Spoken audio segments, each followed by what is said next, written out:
ABC News with Mary McDonald. Good afternoon. New South Wales has recorded 239 new locally acquired COVID cases, the equal highest number of daily cases since the pandemic began. Alison Shaw reports. The source of more than half of today's 239 new infections is still under investigation. At least 61 people were in the community for all or part of their infectious period, but the isolation status of 98 people is still being determined. The Premier Gladys Berejiklian says workplaces and households continue to be the main places of transmission. Health authorities are concerned about the high rates of young people contracting COVID-19. They say they are also seeing cases where neighbours or grandparents have gone to a different household to babysit young children. The government is continuing to encourage everyone to get vaccinated in the month of August. Health authorities say they've locked down an apartment in Melbourne's east as they still investigate how a traffic controller at a COVID testing site was infected with coronavirus. Stephanie Ferry reports. There are 4 new local cases of coronavirus, but they're all linked to the outbreak and have been isolating while infectious.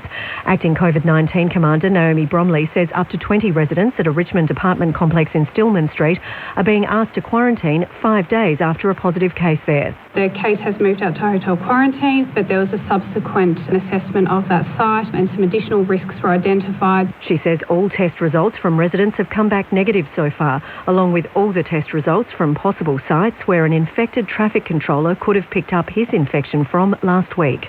Meanwhile, Chief Health Officer Brett Sutton says getting vaccinated is crucial when it comes to protecting people. He says authorities have analysed the vaccination status of 204 local COVID cases between the 12th of July and the 28th. Only 10 of that 204 were fully vaccinated, meaning they acquired the infection at least 14 days after their second dose. But of those 10 positive cases who were fully vaccinated, none of them were hospitalised. All were either completely without symptoms or had mild symptoms. Queensland has recorded 9 new community cases of COVID-19 in the past 24 hours, with authorities calling for more testing to help establish crucial links in the region's latest outbreak. Rebecca Hyam has the details. Queensland has recorded its highest level of new community cases in almost 12 months. Chief Health Officer Jeanette Young says the missing link between a cluster at Indooroopilly High School and 2 returned overseas travellers hasn't been found and can only be established through further testing. Please come forward because then we'll be able to find those other chains of transmission which I suspect are out there. Almost 11,500 tests occurred in the past day, a figure Deputy Premier Stephen Miles says is disappointing. That is not enough tests. Southeast Queensland will remain in lockdown until at least Tuesday afternoon. There's been heavy fighting between Afghan government troops and advancing Taliban forces in 3 cities. The BBC's Lisa Sepp reports from the capital, Kabul. What is actually happening is that they're moving forward on fronts right across Afghanistan. So while they mount an offensive in Lashkargah, they're doing the same in Herat to the west on the Iranian border, Kandahar to the south on the Pakistan border, coming right inside the city, putting pressure on Afghan government forces. In places like Kandahar, there has been US airstrikes, even in these last weeks of their presence here in Afghanistan.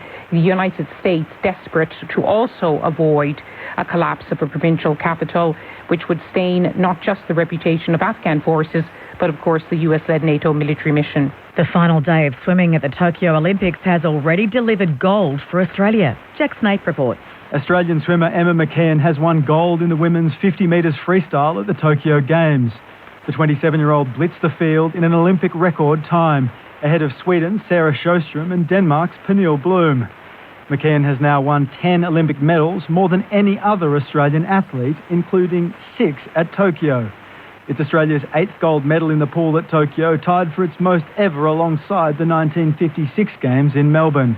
Australia has now won 11 gold medals in Tokyo. There's still finals in the men's and women's medley relays to come.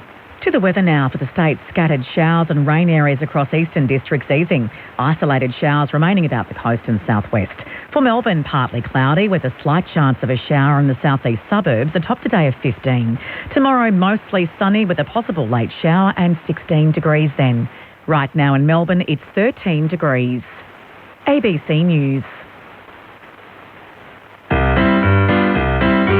Weekdays from 5:30. There's antimony, arsenic, aluminum, selenium, and hydrogen and oxygen and nitrogen and rhenium, and nickel, neodymium, neptunium, germanium, and iron, nanoradium, ruthenium, uranium, europium, zirconium, lutetium, vanadium, and lanthanum, and osmium, and acetine, and radium, and golden protactinium, and indium, and gallium, and iodine, thorium, and thulium, and thallium.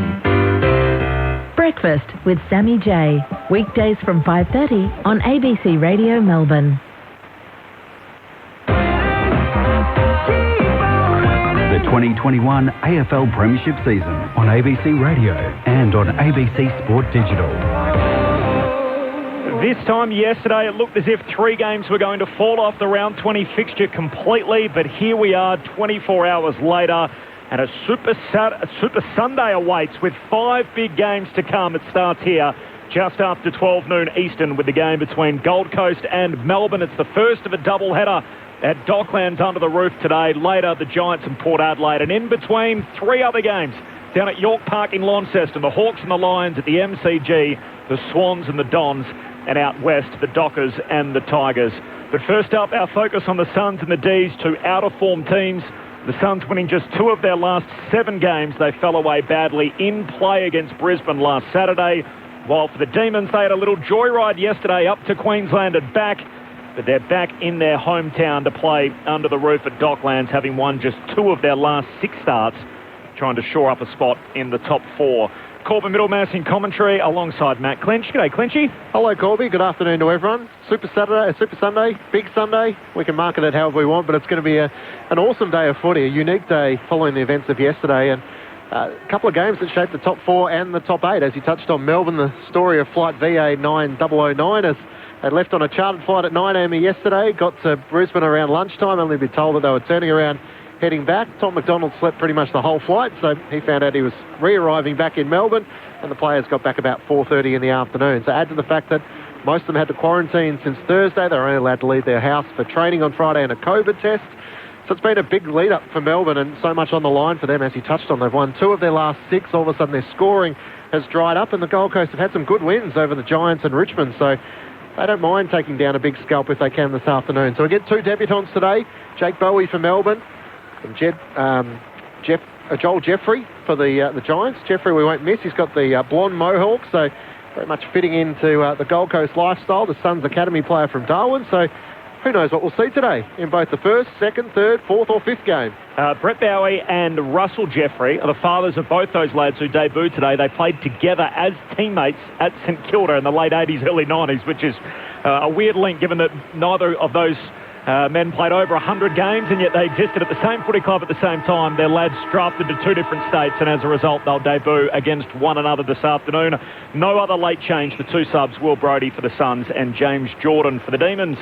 Our number 1 picks, Brendan Goddard, Brett Delidio with us for the first of a double-header. Beach, you're here for the whole 9 hours shift today. We'll be back to call the Giants and the Power later on. Can't wait. I'm glass half full today. Liz has come in here with a glass half empty attitude, so hopefully in for a good one. I think, although it's been difficult 24 hours for Melbourne, but I'm going to tip that we're going to have a good one. You paint a pretty bleak picture of Gold Coast form when you say 2 out of 7, but it's 2 out of the last 3, and a big, well, essentially falling off the cliff last week against Brisbane. So arguably their form's better than Melbourne. So I'm looking forward today, and I think they'll turn up, and Melbourne are desperate to get back on the winners list, cement that top 2 spot leading into finals, and so I think we're in for a good one.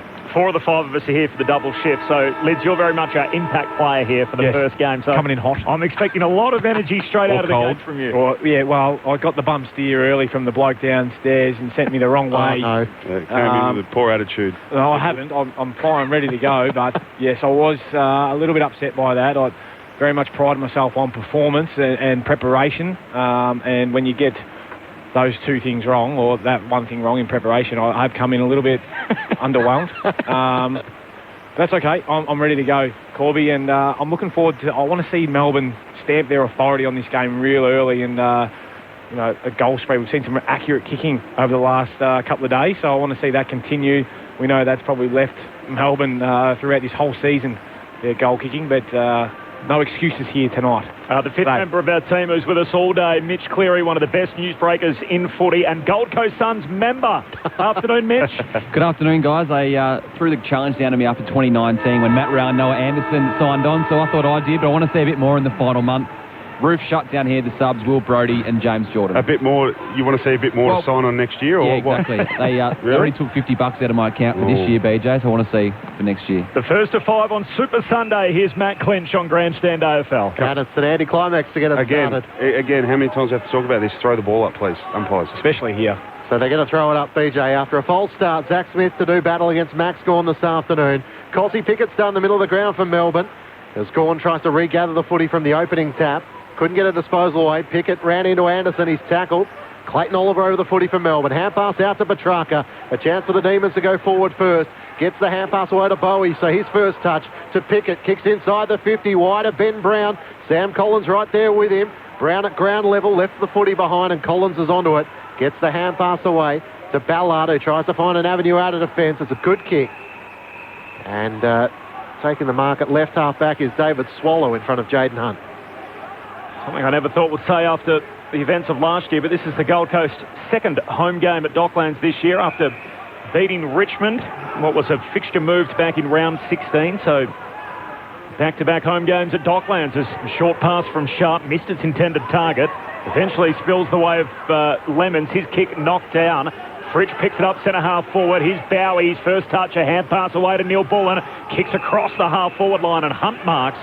And he's a long kick of the footy, marks right on the attacking arc. He doesn't want to take it on. He chips short. Cosy Pickett marks, not 15. Shoots a hand pass back to Petty. Forward of the wing for the Demons. Kicks inside the pocket. Brown the target in a one-on-one wrestle. Thumped away by the defender into the hands of Pickett. And he's gang tackled. Oh, the pack forms. The umpire says play on. And eventually they will have a ball up. Forward pocket for the Demons. Kicking to the locket end of the opening term. Almost 2 minutes in and the ball has been entirely in Melbourne's half of the ground. Tom McDonald do the ruck work against Smith, tapped it down, trying to get it to Pickett. Couldn't socket it off the ground. Toot Miller for the Suns, picks it up, a high up and under kick, but Brayshaw waiting for that disposal, takes the mark right on 50. Angus Brayshaw veers out to the right, trying to put it towards the top of the goal square. Tom McDonald's there. It's rushed through for a minor score by Sam Collins. The first score of the afternoon are behind Melbourne's way through. 2.5 minutes on ABC Sport. Is he having a shot there or not? I reckon he needs to put that probably more to the top of the square, give his big forwards a chance, run and jump at it. Well, Lukosius goes out wide to McPherson, who has a fumble and the ball's out of play. Half forward for the Demons. Mention their scoring lids. 104 points, their highest score of the year, the Demons. Yep. So every team in the competition, bar Hawthorn, has kicked a higher tally than that. And they're sitting second. The boundary throwing. Gawn tries to grab it and kick it out of the ruck. Missed his boot with the ball. Spills to Oliver. Hands it to Petrarca. Kicks to the top of the goal square for the Demons. Hand on it. Backing back from Farah. Overrunning the footy. Ballard has a second go. Hand pass picked off though. McDonald for the D's. To Bowie. Hand pass over to Oliver. High up and under from centre half forward to the top of the goal square. Brown underneath it. No mark. Spills to Spargo. He becomes the tackler. Neil Bullen lays one himself. Spills to Ballard. He's drilled into the ground by Fritsch and a ball up top of the goal square for the Demons. So it's lived in their front 50 through the first 3.5 minutes. The D's one behind. Suns yet to score. I was about to mention that Gold Coast are doing a really good job of just holding up that damn wall, but it's soon to break, I reckon. The pressure's mounting here, so good job by Melbourne to keep it in their front half. Smith tried to take another ruck for the Suns, lost it. Petrarca trying to throw it on his boot. Couldn't get any contact and it rolls out of play up against the left behind post. Melbourne deep in attack. Whistle off the ball. I think it's going to be blood for Zach Smith. Mitch Cleary on the boundary. We've got the 2 number 1 draft picks we've got up in the box. Clinchy, we've got a number 1 draft pick starting on the bench. Matt Rowell. I don't reckon Brett Delidio and Brendan Goddard would have started on the bench too often in their careers. Good question. Please, mate. I did a couple of times come back from injury, but that was early in your career. Early in career, I hardly played any minutes in my first 6 to 8 games. Yeah, copped a couple once. I remember being started there through discipline. Didn't perform the week before playing against the Saints, would you believe? Just didn't get on the ground. No rotations back in the day, mate. So Zach Smith taken from the ground with a bit of blood coming from the back of their head. The boundary throw in. A chance for the Suns through Lukosius. Goes short and Sexton takes the mark in the back pocket. Hand passes over the top to Toot Miller. averaging 30 disposals per game. Long ball up towards King on the wing. Worked underneath it. Still a chance for the Suns. Corbett's hand pass to Ainsworth as he's taken out of play by Christian Salem. A throw in just in front of the Melbourne bench. It's Melbourne 1 behind. Gold Coast Suns yet to score. 5 minutes gone, opening term on ABC Sport. Suns outscored Brisbane 60-33 in the first half last week and were outscored 11-87 after half-time, so it fell away badly in a game. They led by almost 5 goals from the boundary throw-in. Burgess and Gawn spills to Miller. Hand pass back into congestion. Around the pack, Oliver had it, lost it. Now Petrarca puts his head over it. He's tackled. And Flanders takes him to ground. We'll have a ball up on the wing. Melbourne 1 behind. Suns yet to score. No late change 5 minutes in as Gawn whacks it out wide. Harms passing through traffic. Lost it in the tackle. Still no clean pickup. Oliver first there, chucks it out. Says it's all okay. Ball ends up out of play and a throw in right in front of the Suns interchange. Mitch Cleary on the boundary. Look at Zach Smith coming off with that blood rule, back of the head. He's got the taping on. He looks almost like a rugby union player with how much taping he's got on that top of that head. He's going to be able to come back on shortly. Thanks, Mitch. Melbourne by a point. Thrown back in. Gawn tries to knock it to the front to Petrarca. Rao right there with him fighting for the footy, trying to knock it out to Fiorini. Rao has another go at it. Hand pass couldn't clear the congestion. Petrarca can't burst his way through. And the umpire will throw it up in the middle of Docklands. Melbourne with 3 inside 50s. The Giants yet to get it really past halfway. From the throw up, Rao has another go at it. Petrarca and Gawn lay the tackle and we'll do it all once again.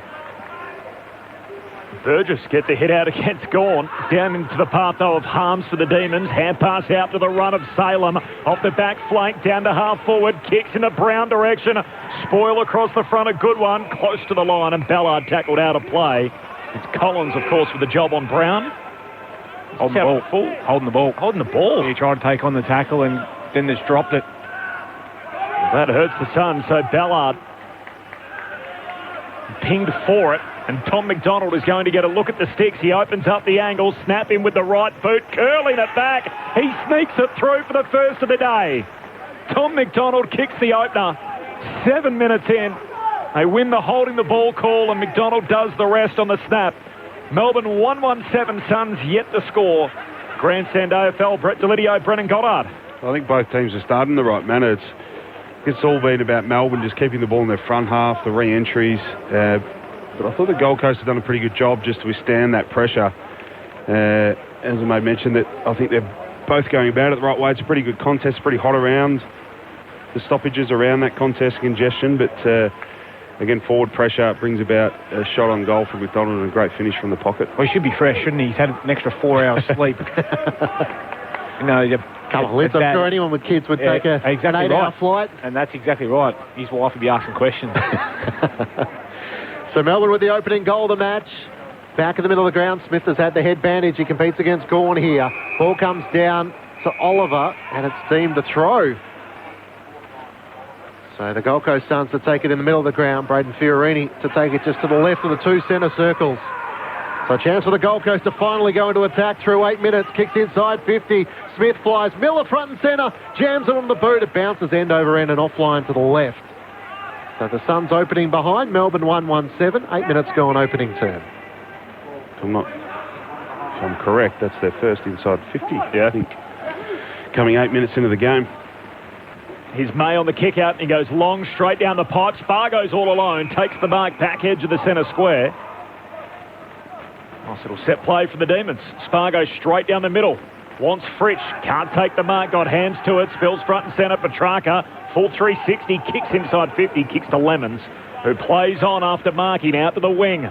Sliding through Swallow. Can't complete the mark, but wins possession. Gives it to Sexton. Kick smothered. Brayshaw does well. Close to the boundary line. He collects. Hand pass back to Sexton. Spills to Brayshaw. Tumbles a kick along the boundary line. Fritsch collects the footy just inside the boundary. Hand pass to Salem. Handball's a turnover. And Farah away to Fiorini. And now to Sexton off the wing for the Suns. Turns it over. Bowie in front position. Takes the mark. Looks to go short to Rivers. Still on the wing and now inboard with a kick that finds Christian Salem. So Melbourne by 6 points. Salem has Rivers free just 15 metres further afield. Still on the broadcast wing though, with a lot of Gold Coast Suns players between him and the goals at the Lockett end. Rivers called to play on. So Veers out to the right and drives the long ball inside 50. Gawn's there. Tom McDonald as well. Jackson in from the side. Spoiled it down. Petrarca onto a great tackle. Lemons holding the footy. Quick whistle. Christian Petrarca is penalised. Lemons to take the free kick in the right back pocket for the Suns. They trail by a goal. Well, he's been told to go, so Petrarca closed him down. Lemons steps around him, kicks along the boundary line, but turns it over. And Brayshaw with the intercept mark. Melbourne by a goal, goes back to Petrarca, very wide on the kick. Boundary umpire right on the spot, says it's okay, and Petrarca marks, pressed up against the fence. Left half forward, similar spot from where McDonald just kicked the first. Well, they've wised up a little bit here, the Suns. They allowed McDonald to take at least 10 to 15 metres to open up that angle. There's someone standing right there to squeeze him up a little bit. It'll take a very good kick from out here. Wouldn't put it past him, though. He has been one of their worst defenders in the last 6 weeks or so with his accuracy at just 37%.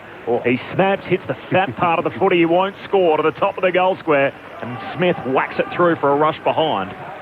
So the Demons 1-2, the Gold Coast Suns 1 behind. First of 5 games on this Super Sunday of footy to complete round 20.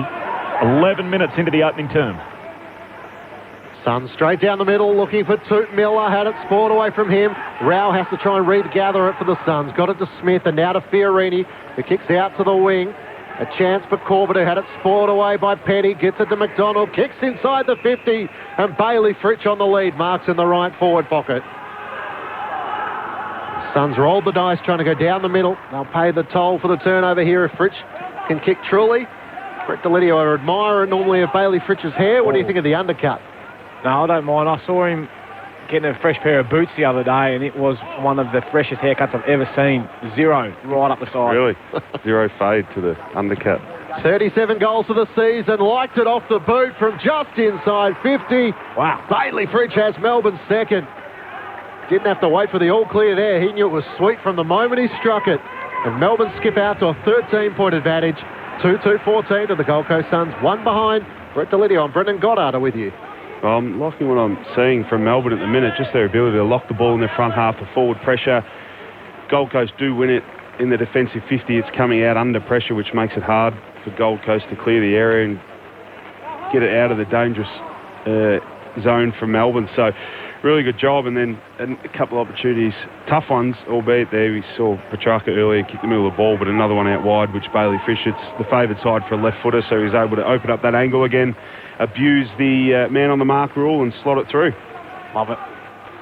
Become really reliable, hasn't he, in front of goal? He's cleaned his kicking up a heap. Last 7 weeks, they're last in the competition for accuracy, Melbourne, at just 37%.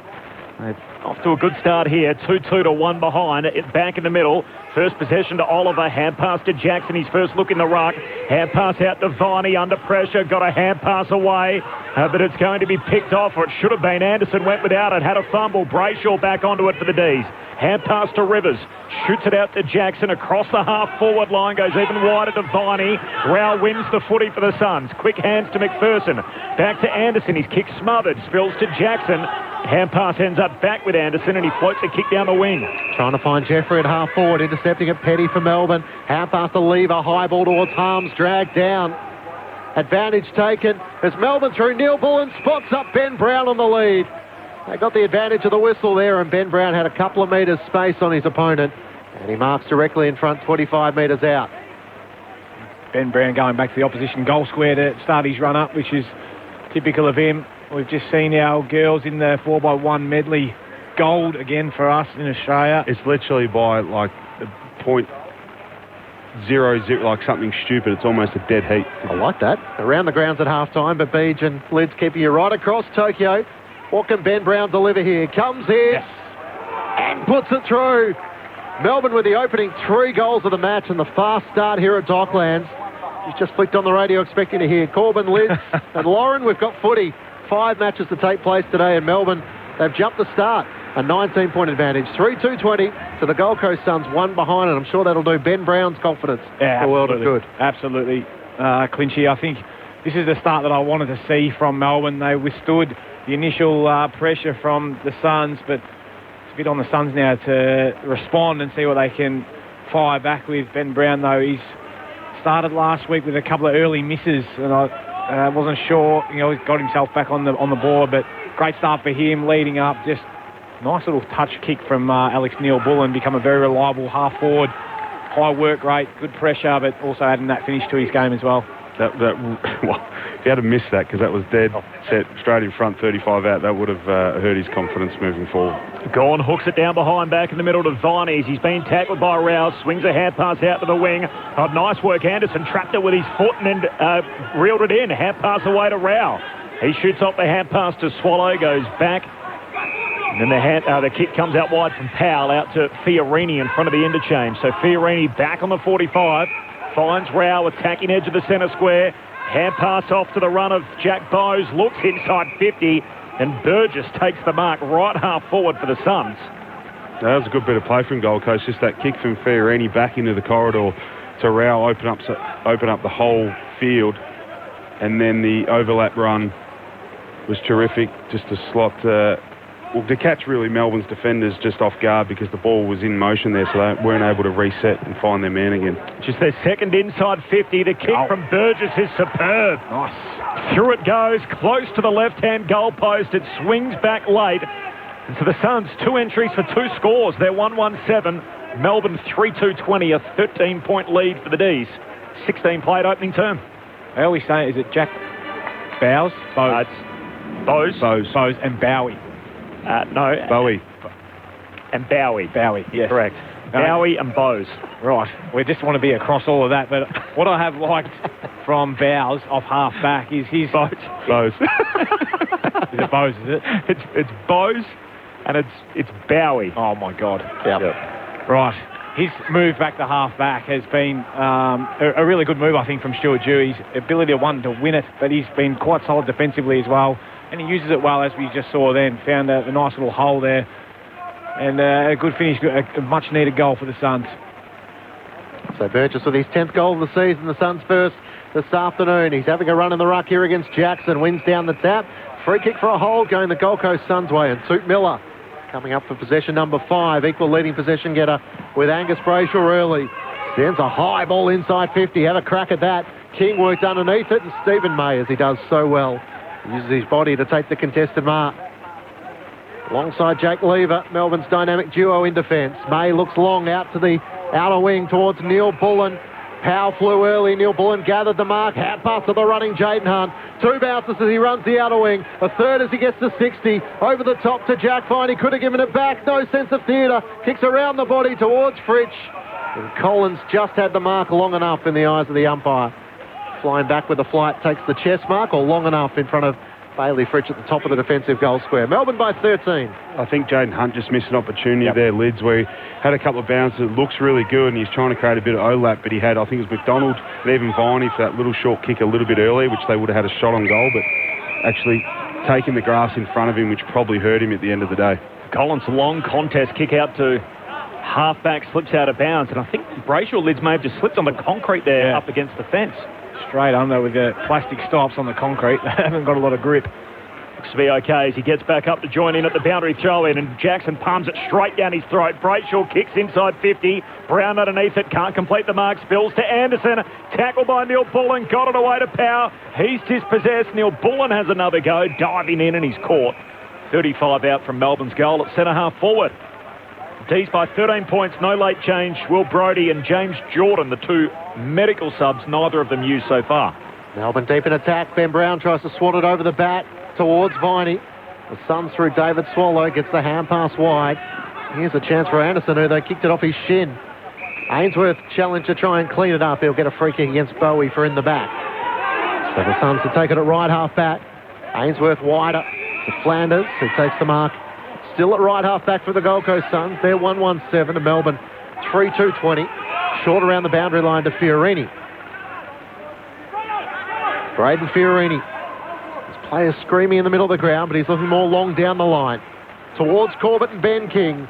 Big fly from the side from King, couldn't take it. Corbett onto it first at ground level. Hand pass to Toot Miller. Long towards Sharp. 3-on-1. Sharp got hands to it. Sport away. Rolls to the goal line. Sexton with a boot puts it through.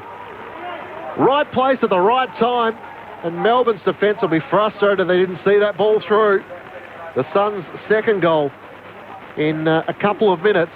As they close the margin back to 7 points Melbourne's way. 3-2-20 to the Suns 2-1-13. Brendan Goddard and Brett Delidio with you.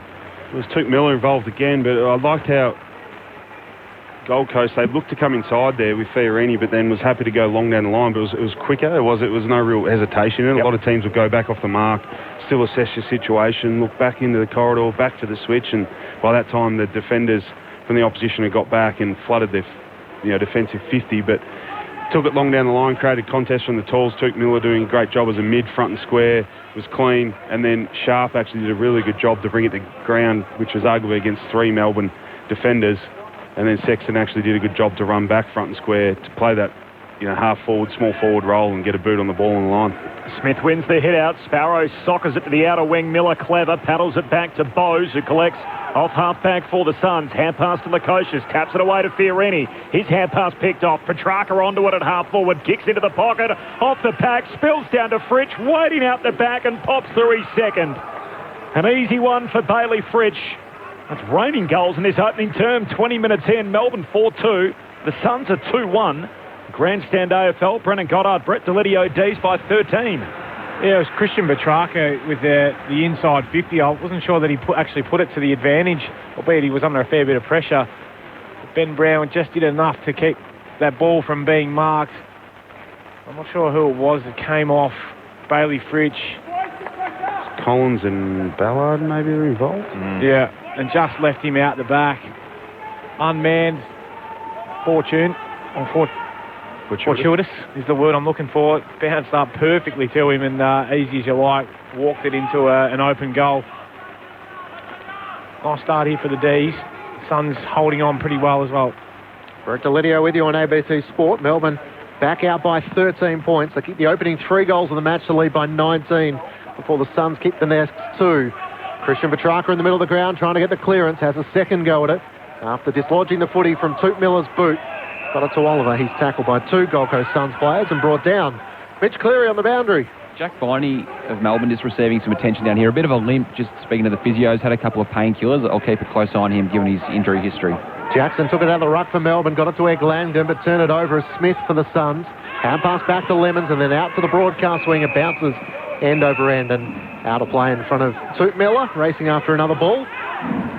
Paul in Yarrawonga Corby has been in touch. What games are we broadcasting today? Gold Coast and Melbourne for most states, and then Essendon and Sydney from the MCG, and then we'll be back for the doubleheader GWS and Port Adelaide, where we'll have Hawthorn and Brisbane for Queensland and Tasmania, and WA and Tasmania with Freo and Richmond. So from the boundary throw in, Petrarca hand pass away to Sparrow.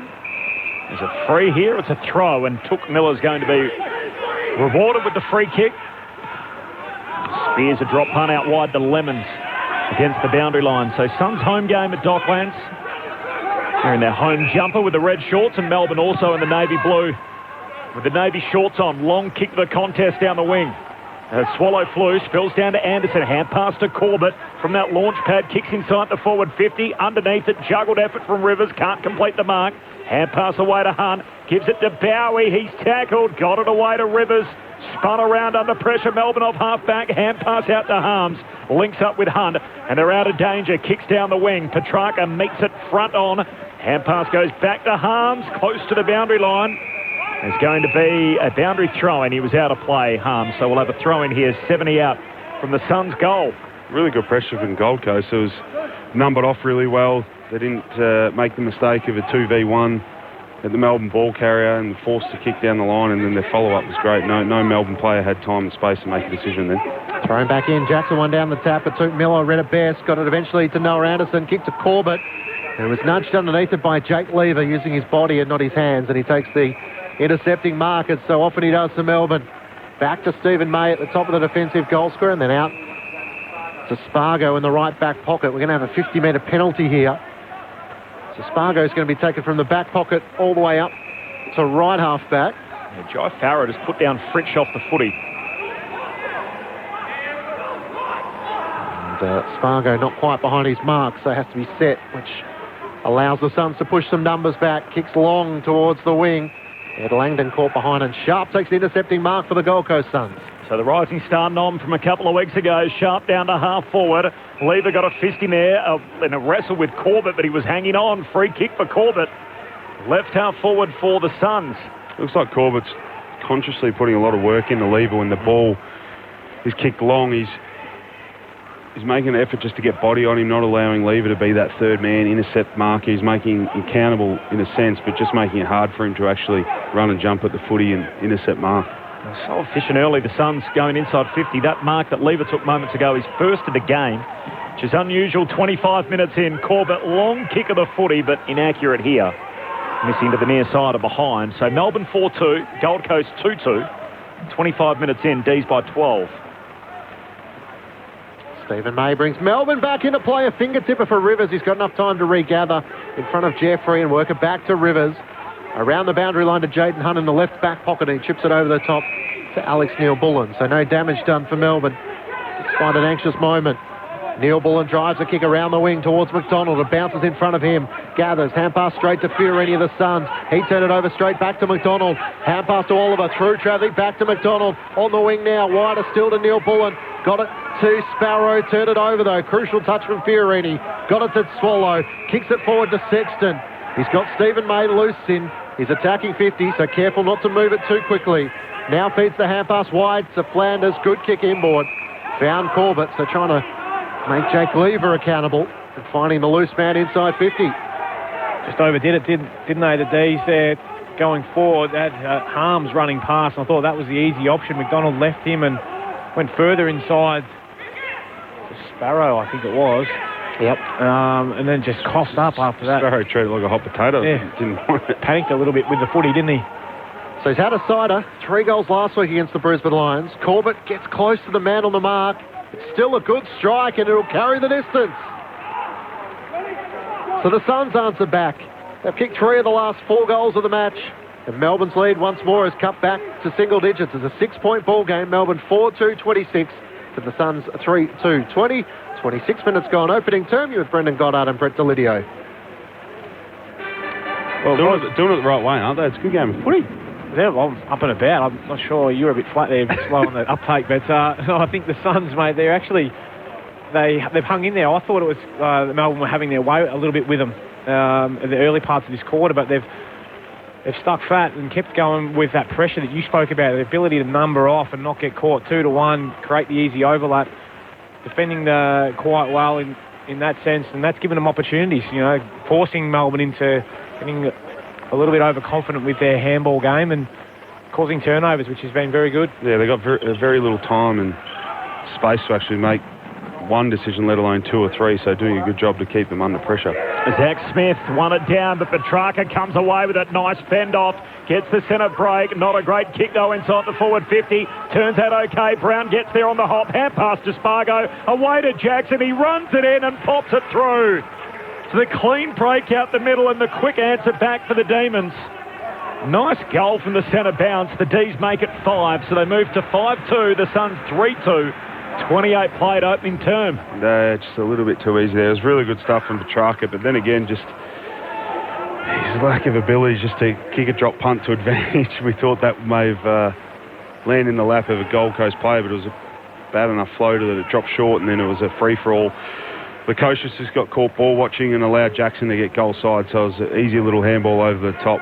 Nice from Brown, though, to come out and attack that footy.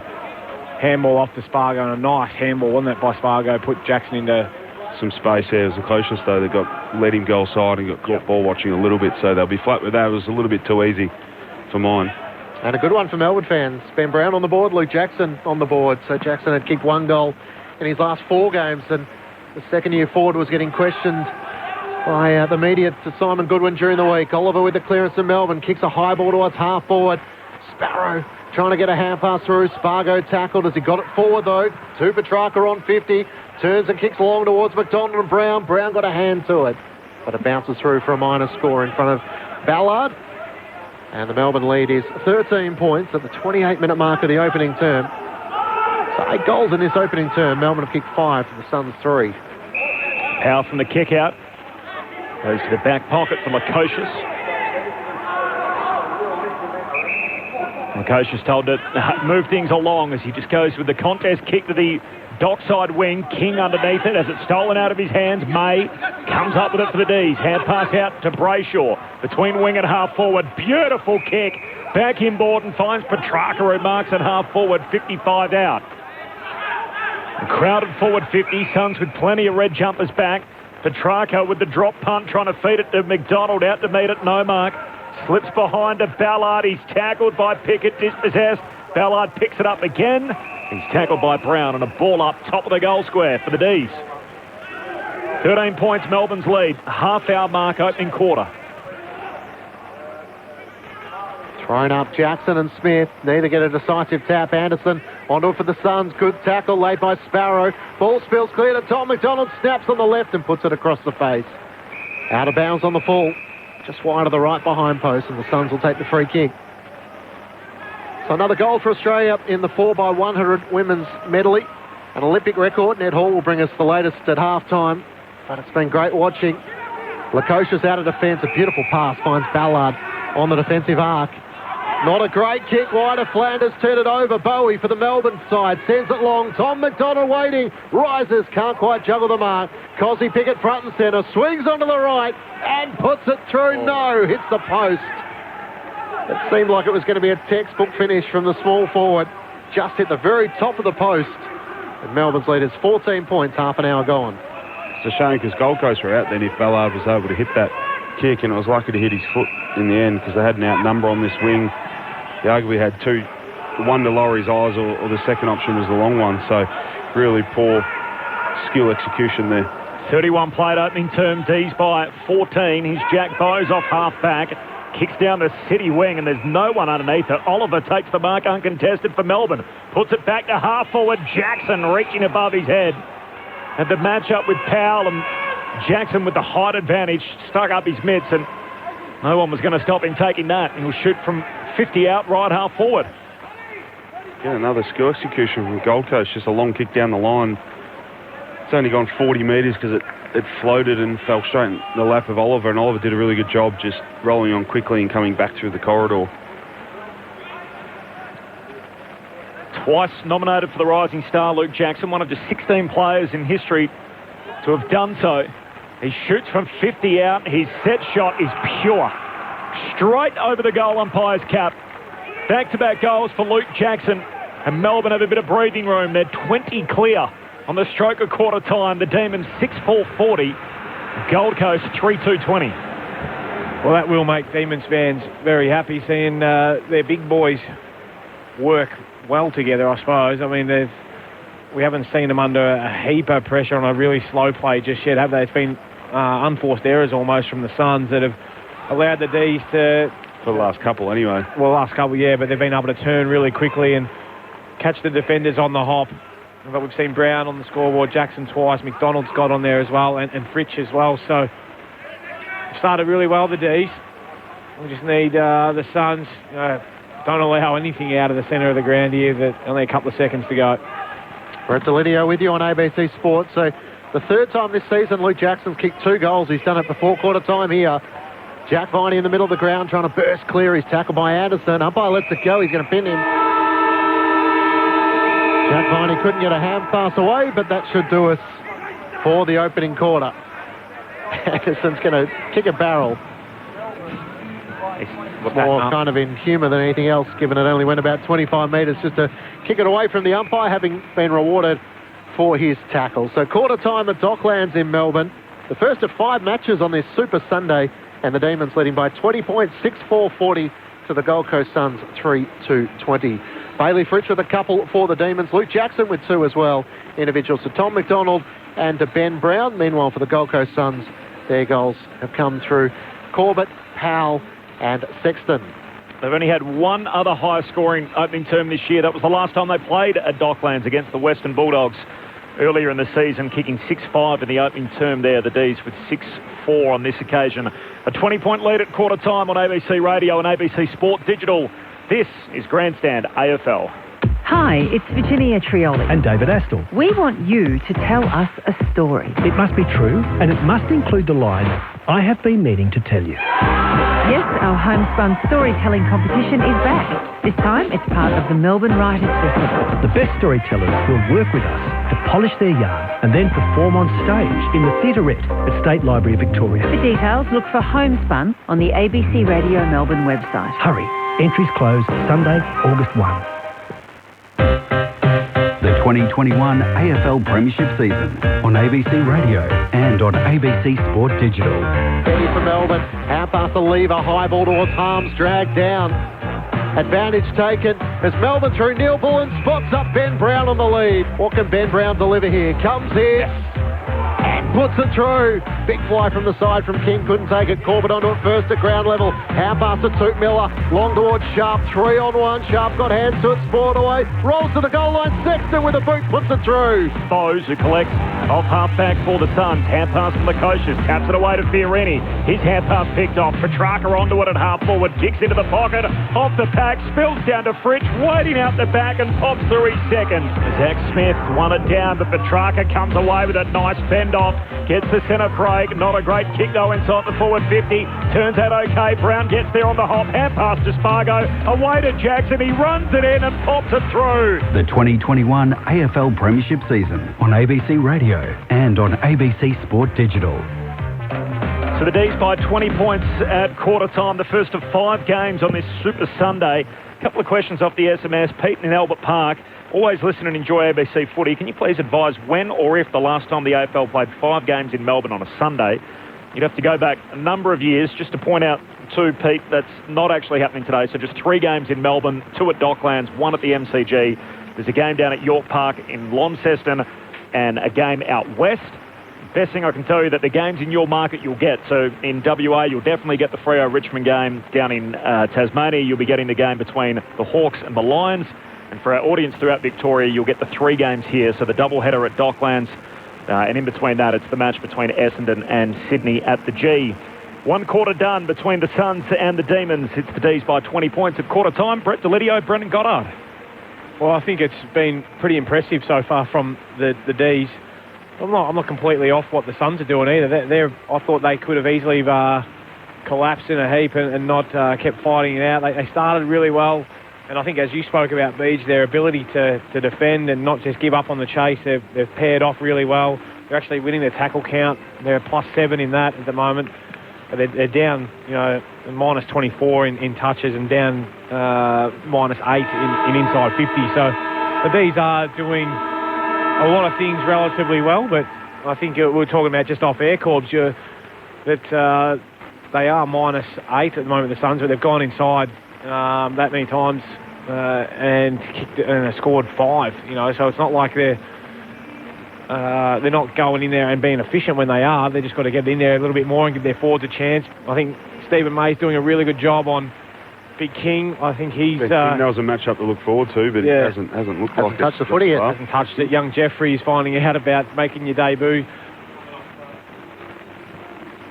Hang on, we're silenced. Lost a bit of audio. Yeah, sorry, no, I've bashed me button, but young Jeffrey coming off 7 goals last week and hasn't sniffed it either, but that's okay. You're welcome to a mulligan in your first, aren't you, Beej? I think Cade Simpson got 3 of those when he first started, and he went on to play over 300, so it's not the worst start, but I think I like what the D's are doing at the moment. It'd be nice to see him continue on kicking accurately, putting this score and put this game to bed, almost by half-time. But what I like about them too is their scores generally come off, keeping the ball in their front half, the re-entry, forward pressure. There's been probably the last 2 goals, to be fair, has come off a direct skill error from Gold Coast coming out defensive 50, but the winning the inside 50 count is on the back end of forward half pressure, setting up the ground defensively, team defence, slowing Gold Coast down. So they're doing it the right way, not relying on just offence, moving the ball from one end to the other and scoring. That'll happen from time to time, but what's more sustainable in my mind is the forward half game. The opposition can't do much about that. They can't control the pressure from the opposition or from Melbourne in this instance. So it's a really good start, and it's really promising moving into the latter part of the year, the finals. They've looked good out of the middle of the ground, haven't they, Melbourne? 11-7 clearances and 6-2 centre bounce clearances, in which Clayton Oliver's led the way with 5. And they'd really fallen away in recent weeks in that category in the clearances. Mitch Cleary on the boundary. You would have seen the delayed start of the second terms because James Harms forgot he was meant to be staying on the bench. The D's got away with one there, I think. They probably could have copped a free kick against if more a strict umpire. Gawn wins the tap to start the second term. Down to Viney. Hand pass away to Langdon coming off the wing. He gives it to Oliver, back to Gawn, who kicks wide, wants Petrarca, no mark, spills into the lap of Rivers, though. Runs up over halfway.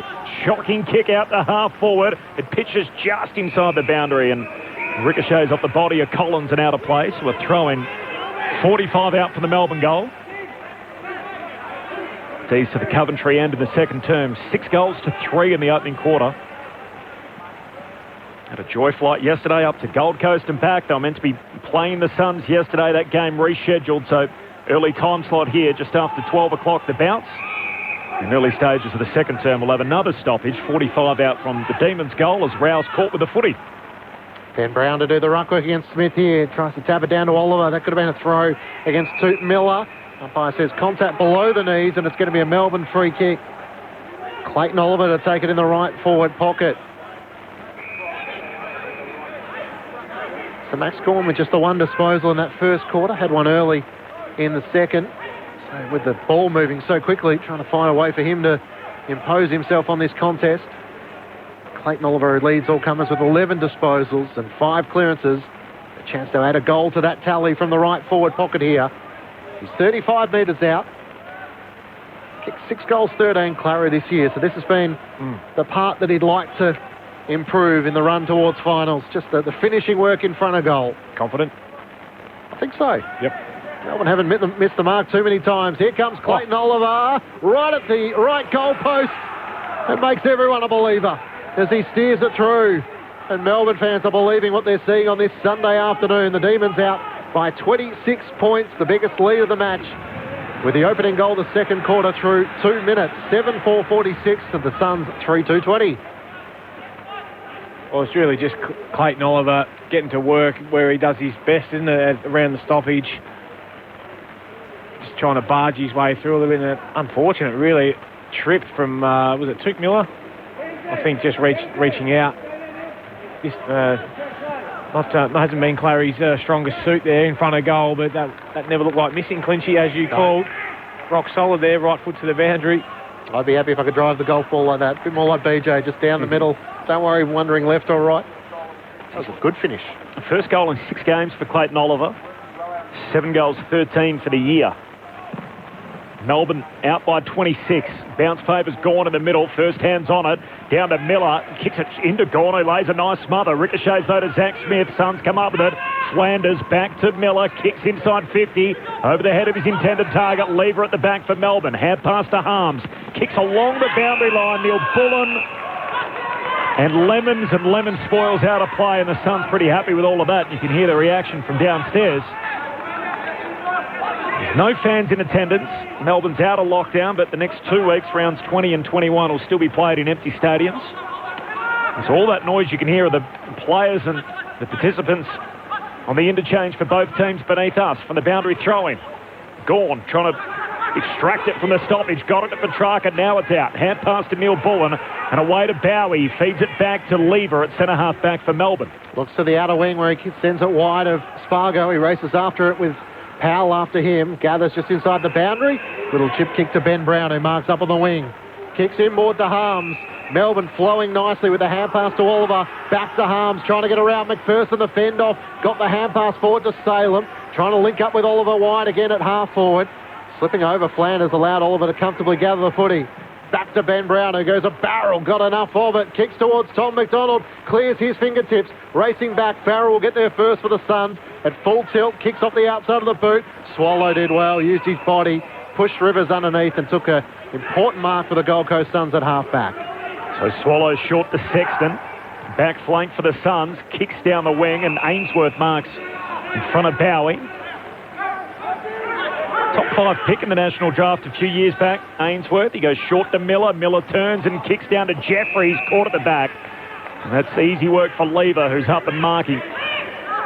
Intercept grab at half back for the Demons. They've got a few available on the wing. He goes to the captain. And Gawn marks defensive side of the wing for the D's. Second possession coming up for the quarter. Third for the match as Max Gawn looks to Neil Bullen. Over his head and falls in the lap of Fridge. Seamless transition for Melbourne regardless. He kicks to Petrarca. He marks it right half forward. Options are plenty. Ben Brown all on his own in the corridor. He'll take the mark. Loose checking from the Gold Coast Suns there. Brown, who was previously on the wing in the last passage of play, found himself loose inside forward 50. Yeah, I'm not sure who his direct opponent was. As you may have mentioned, Clinch, he came from that far wing to us, but I think he was getting involved in defence just to roll up and clog that corridor, and then on transition when Melbourne won it, his direct opponent couldn't find him, and that off-ball run. But again, being rewarded when initially being involved in defence. He's kicked 60 goals on 3 occasions, Ben Brown. Had to wait a long time to get back into the Melbourne side, and he's now kicked 2 goals in this match and starting to impose himself in Melbourne's forward line.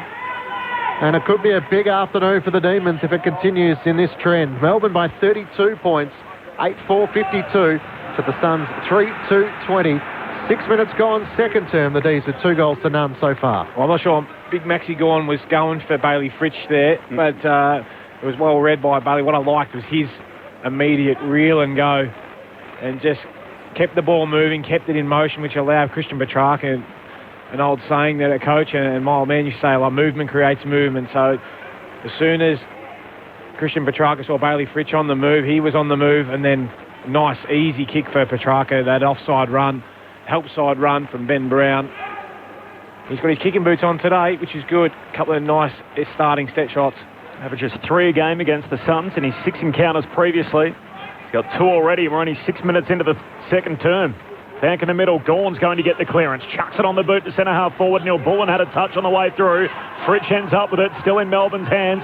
Hand pass back to Oliver inside the centre square. Flares it wide. By hand to Salem. Kicks inside 50. Punch comes at the back from Lukosius. Spills down the Suns' way. Here's Anderson. He's tackled immediately. Anderson tackled. Pinged holding the ball. Tried to take on the tacklers. McDonald and Harms locked him up. And the umpire says, you had a chance. You took on the tackler holding the ball. Well, it was a good pressure again. Representation on ground level when the ball goes inside 50 for Melbourne. Harms making up a few yards there just to close the space on Anderson. He did, didn't he? Yeah. Closed it real quick. Yep, and just to put him under pressure, and he wasn't able to get his hands free to give that handball off. But doing a lot right, Melbourne. It's really important, kind of next 5 or so minutes for Gold Coast, because the game feels like it's just about to get away from them. Just through Melbourne just being too good for mine. Just their forward pressure, they're doing it the right way. Been really clean when they had to. It's been really impressive thus far. Harms on the set shot, not a good one off the boot. Squirts out to the right and he misses to behind. So 8-5 to 3-2, a 33-point lead for Melbourne. It's a game high, 8 minutes played in this second quarter. Inside 50s all one way so far in this second quarter, 4-1. The Suns trying to find an avenue out of defence. Ben King flew against Stephen May. And the kick from Lukosius, and it's seen out of play for a boundary throw-in. Good question coming through on the SMS speech, 0437 774 774. What should the expectation be around Matt Rowell? Obviously burst on the scene as a number 1 draft pick, but a PCL injury.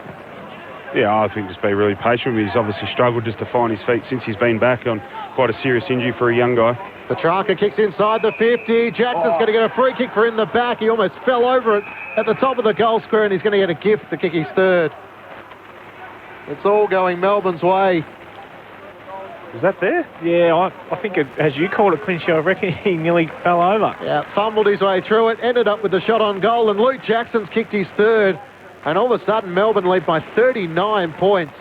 9-5-59 to the Suns, 3-2-20. Melbourne with 3 goals to none in this second term, which is 9 minutes old.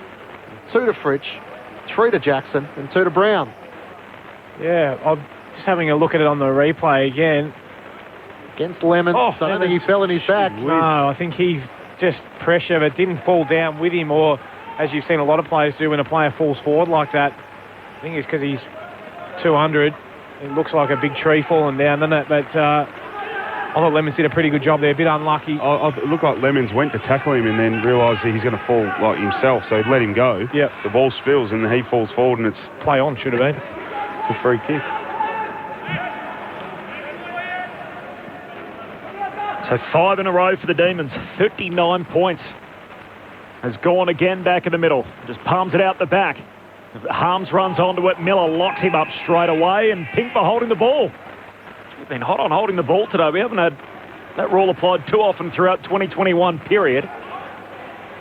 We've seen the umpires ping a couple of players already today, resulting in shots at goal. And this one will result in the centre break as Took Miller with a long kick out the half forward. Big fly from Burgess in front. Can't come down with it. Spills to Sexton. His kick smothered. Ricochets out of bounds. And a boundary throw-in here, right half forward. For the Gold Coast Suns, kicking to the Lockett end here in this second quarter. Our audience, as we welcome our audience throughout the Northern Territory for the first time today, the first of 5 games on this Super Sunday to complete round 20. And first up, the Suns and the D's. And it's the Demons who are all over the Suns here. They've kicked the last 5 of the game to lead by 39 points. We're only 11 minutes into the second term. D's by 39. 9-5 over the Gold Coast 3-2. Corbin Middlemass and Matt Clinch in commentary. Brendan Goddard and Brett Delidio, your experts. And Mitch Cleary is with us on the boundary. Mitch. Lucky there's no fans in today, guys, because the screen at the Coventry end is working, as you can see. But the screen at the Lockett end is actually shut off. They're trying to get it to work, but it's obviously not too much drama given there's no one here. Thanks, Mitch. Jackson into the ruck, got it to Ed Langdon. High kick to the goal mouth. Sitting underneath it, Ballard takes a good mark for the Suns. Ben Brown for company. Kicks it wide to the back pocket. Anderson loads up, long ball towards Corbett. Gawn worked him underneath it, then tapped it on to Oliver. Melbourne regather it on the outer wing. He chips to Langdon, who didn't have to move at left half forward. So Melbourne with 3-0 in this second quarter. Langdon inside the 50. Ben Brown out on a long lead. Gets to the back. Jackson and Petrarca, who fumbled it. Hand pass to the top of the goal square. And Spargo's going to bounce through another. 6 on the trot for Melbourne. It's all one-way traffic. The Demons by 45 points. 10-5-65 to the Suns. 3-2-20 and almost a goal. Melbourne could walk it in and raffle who kicked it. Now it's just a little bit concerning. The outnumber on the far side when the kick. There was a slow play, so they should have more numbers there, Gold Coast. When Max Gawn was in a marking contest, ball hit the ground, and the old, if you press pause on the screen, the old coach used to say, how many players can you see from us? And it was one of those where Melbourne literally had, I think it was a 3v1 there, but it was the midfielders working hard to get over on the ground ball, and they won it back and then get it inside 50. A couple of mistakes from Melbourne, but they were able to clean it up with Spargo finishing. But a little handball to Petrarca from Jackson just on his hip, wasn't it? Would have ran into an open goal, but just put it just behind him. So Melbourne kicked 6 goals in the opening term. They've kicked 4 goals in the first 12 minutes of the second term. Concerns. 3 for Jackson, 2 for Fritsch, 2 for Brown. Ben King hasn't touched the footy at the other end with a match-up on Stephen May, of course, the former Suns captain. Only Gary Ablett has captained the Gold Coast on more occasions. Stephen May now in his 3rd year at his new club. Back in the middle of the ground. Melbourne again get it out the middle as Langdon comes off the wing. Gets a high kick going forward. Brown underneath it. Punched away from him. Falls down into the lap of Von. He closes to 50 out. Looks for Gawn and he takes the mark. Forward pocket. Max Gawn drifting up front. Well, we haven't seen him in recent weeks. He's gone 5 games without a goal. We'll have a set shot here, 20 out, just left of centre. Well, we spoke about the Suns' ability to keep the D's under pressure. The D's doing it the right way, but that's really fallen away here in this second term. Jack Viney was just in all sorts of space there. He could have almost had a shot himself well within his rights, but just a nice, easy kick. Max Gawn out in front, having a rest at full forward. So the Demons hitting the scoreboard hard here in the second term. They've got another. That's 5 for the quarter, the last 7 in the game. And Melbourne laying waste to the Gold Coast Suns. They're up by 51 points. 14 played in the second term. The D's 11-5, Suns 3-2. Yeah, we haven't mentioned, I think it was young Rao who just was caught ball watching. He was actually expecting, well, not expecting, but hoping that Gold Coast won it and he was going to get out on the spread, where Viney just played percentages, ran front and square because he was able to impact the next bit of play. And it fell straight in his lap. And as you made mention, he could have ran in, had a shot himself, but lowered his eyes. A really good kick to Max Gawn, leading out of the goal square, who's now resting forward, and Jackson being in the ruck. 7th individual goal scorer for Melbourne. And I'm sure any Gold Coast Suns fans listening this might have a bit of a deja vu feel about it. Played very well against the Brisbane Lions in the first half, led at half time 13 goals to 1 after the main break. Suns need to find some sort of way to respond. Burgess against Jackson. Burgess one down the tap to Rao. Gets a hand pass defensively. Missed Anderson. Harms on the bottom of the pack for Melbourne. Can't knock it clear, and the umpire will circle and ball it up. So for their last 6 games, Clinchy, Melbourne haven't kicked 71 points. They've got it already. 15 played in the second term. It's got that kind of feel about it already this afternoon. Bowes for the Suns. Kicks a high ball towards half forward. Corbett worked underneath it by Petty. Ball ricochets around. Clever little tap on for Corbett, trying to get it to Jeffrey. Good hand pass away to David Swallow. On the run from 40. He misses to the right-hand side. The Suns' first score of the second quarter comes at the 15-minute mark. Melbourne to put 5 on at the other end. The game 25-11, the inside 50 tally. As May plays on from the kick, out long down the middle. Petrarca outmarks Rowell in the one-on-one. Alongside the centre circles at Dockland Stadium, he kicks to right half forward. Harms in a one-on-one. Harms gets to the front and marks. In front of Bowes, and Harms will have a set shot. The man on the mark, 45 out. They're winning one-on-ones. They're winning every contest and every battle at the moment, the Demons. Well, that was just a couple of men v boys, wasn't it? Nose marking contest. Petrarca, you back him against some key backmen. His ability, how strong he is. I think he weighs in at about 96 kilos. He is on Rowell then. On Rowell. And he's probably got 10 centimetres on him as well. So what I like though was May's kick to identify. I maybe think it's a set play where you set Petrarca there against any guy on the ground and just kick it to him. So Harms again out to the right. A little further out than his previous set shot. Same result behind. Melbourne 11-6. Suns are 3-3. 16 and a half played second term. Melbourne by 51 points. Suns looking to bring it back into play. Lukosius down the middle, missed the intended target. Farah and Angus Brayshaw takes the intercepting mark for Melbourne. A chance to move to half forward once more. Jaden Hunt takes the mark.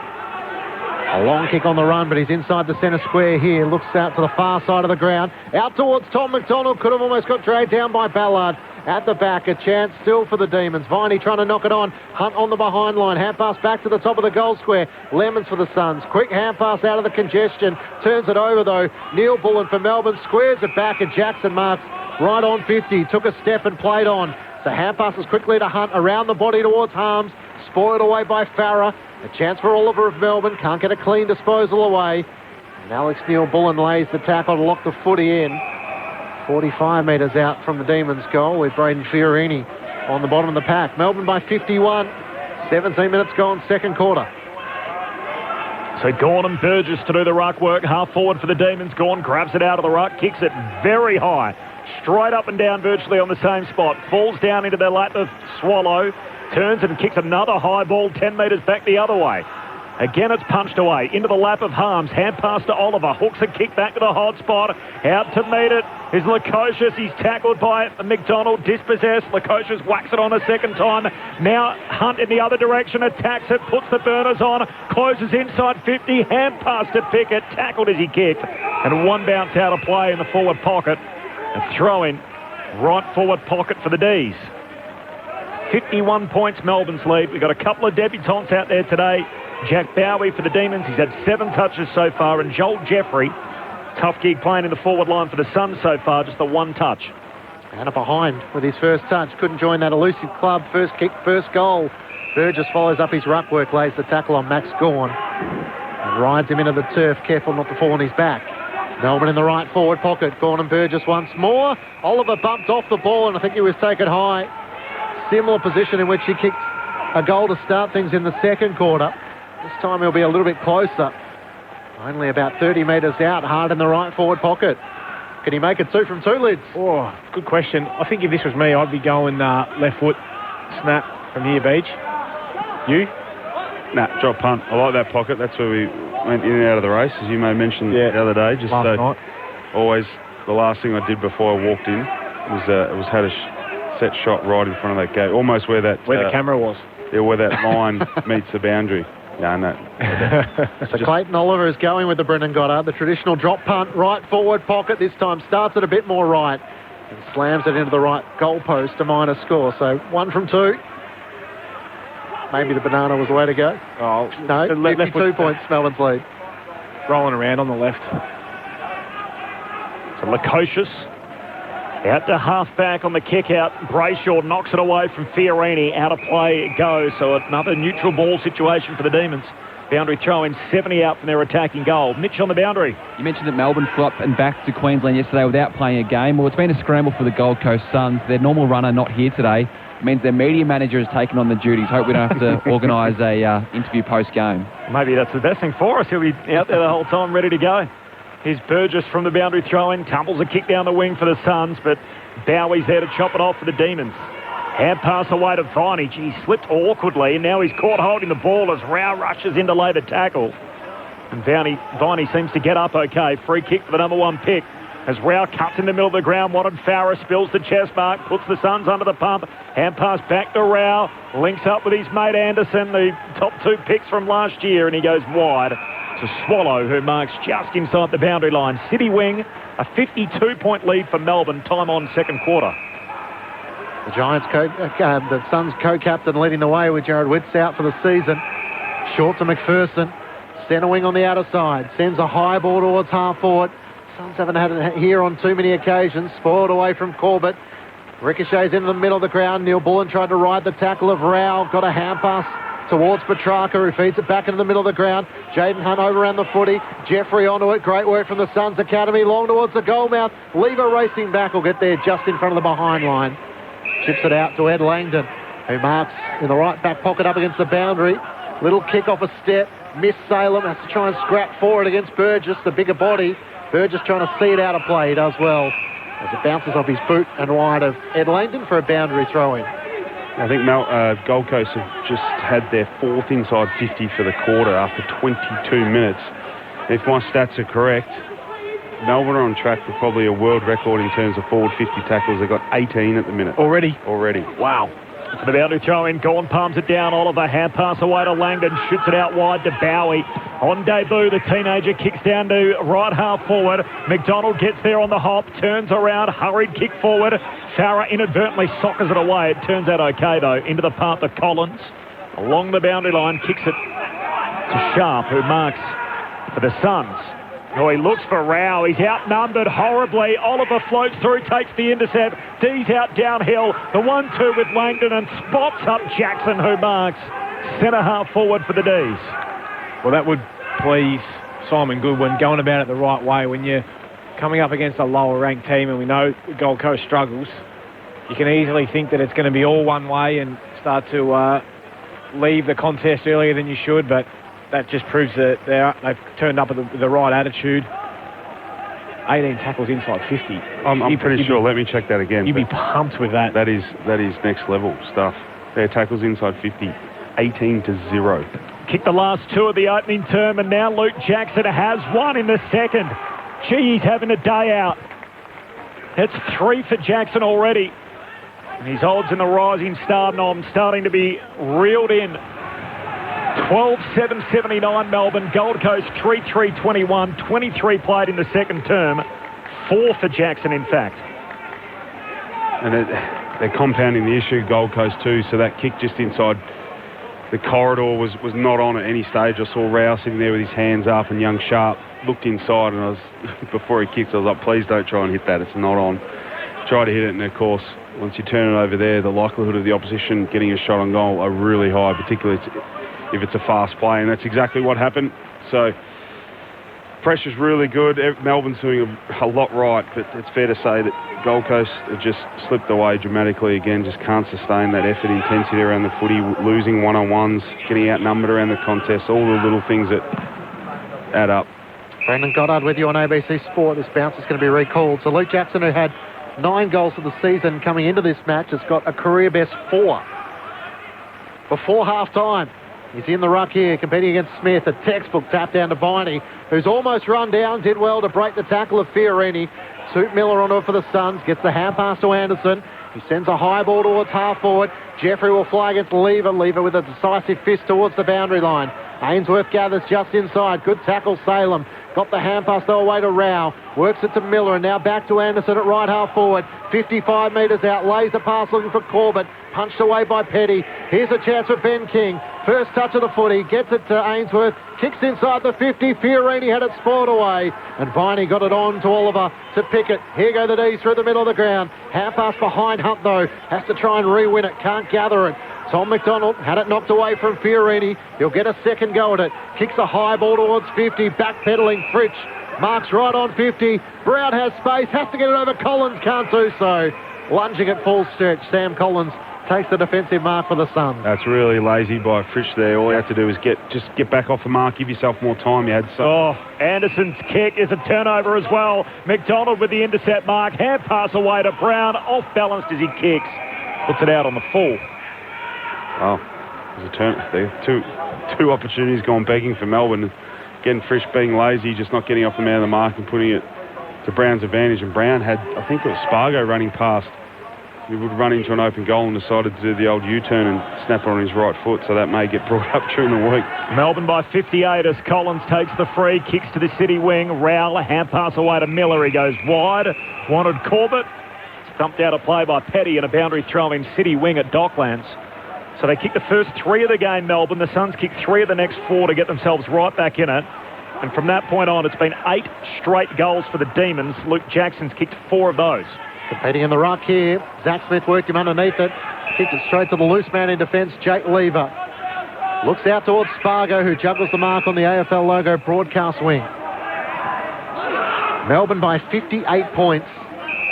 As he goes short to Jaden Hunt. Has it centre wing. Looks to go for a dash. Veers out to the right and sends it wide towards Cozzy Pickett. He'll mark just inside the boundary line.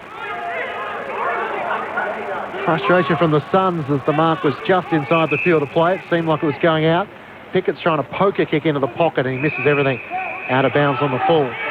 So, BJ, with Melbourne kicking 12 goals, I mean, how much do you need your leadership? Because all the forwards are going to feel like it's a day out with a lean couple of weeks to do the team thing. Yeah. I'm glad you brought that up because I just get the feeling now that they're just starting to get a little bit ahead of themselves. They're rising a bit, aren't they? They're rising, cheeky little kicks. Even Jaden Hunt's kick floated to Cozzy Pickett. Pickett, I'm not sure what he was trying to do.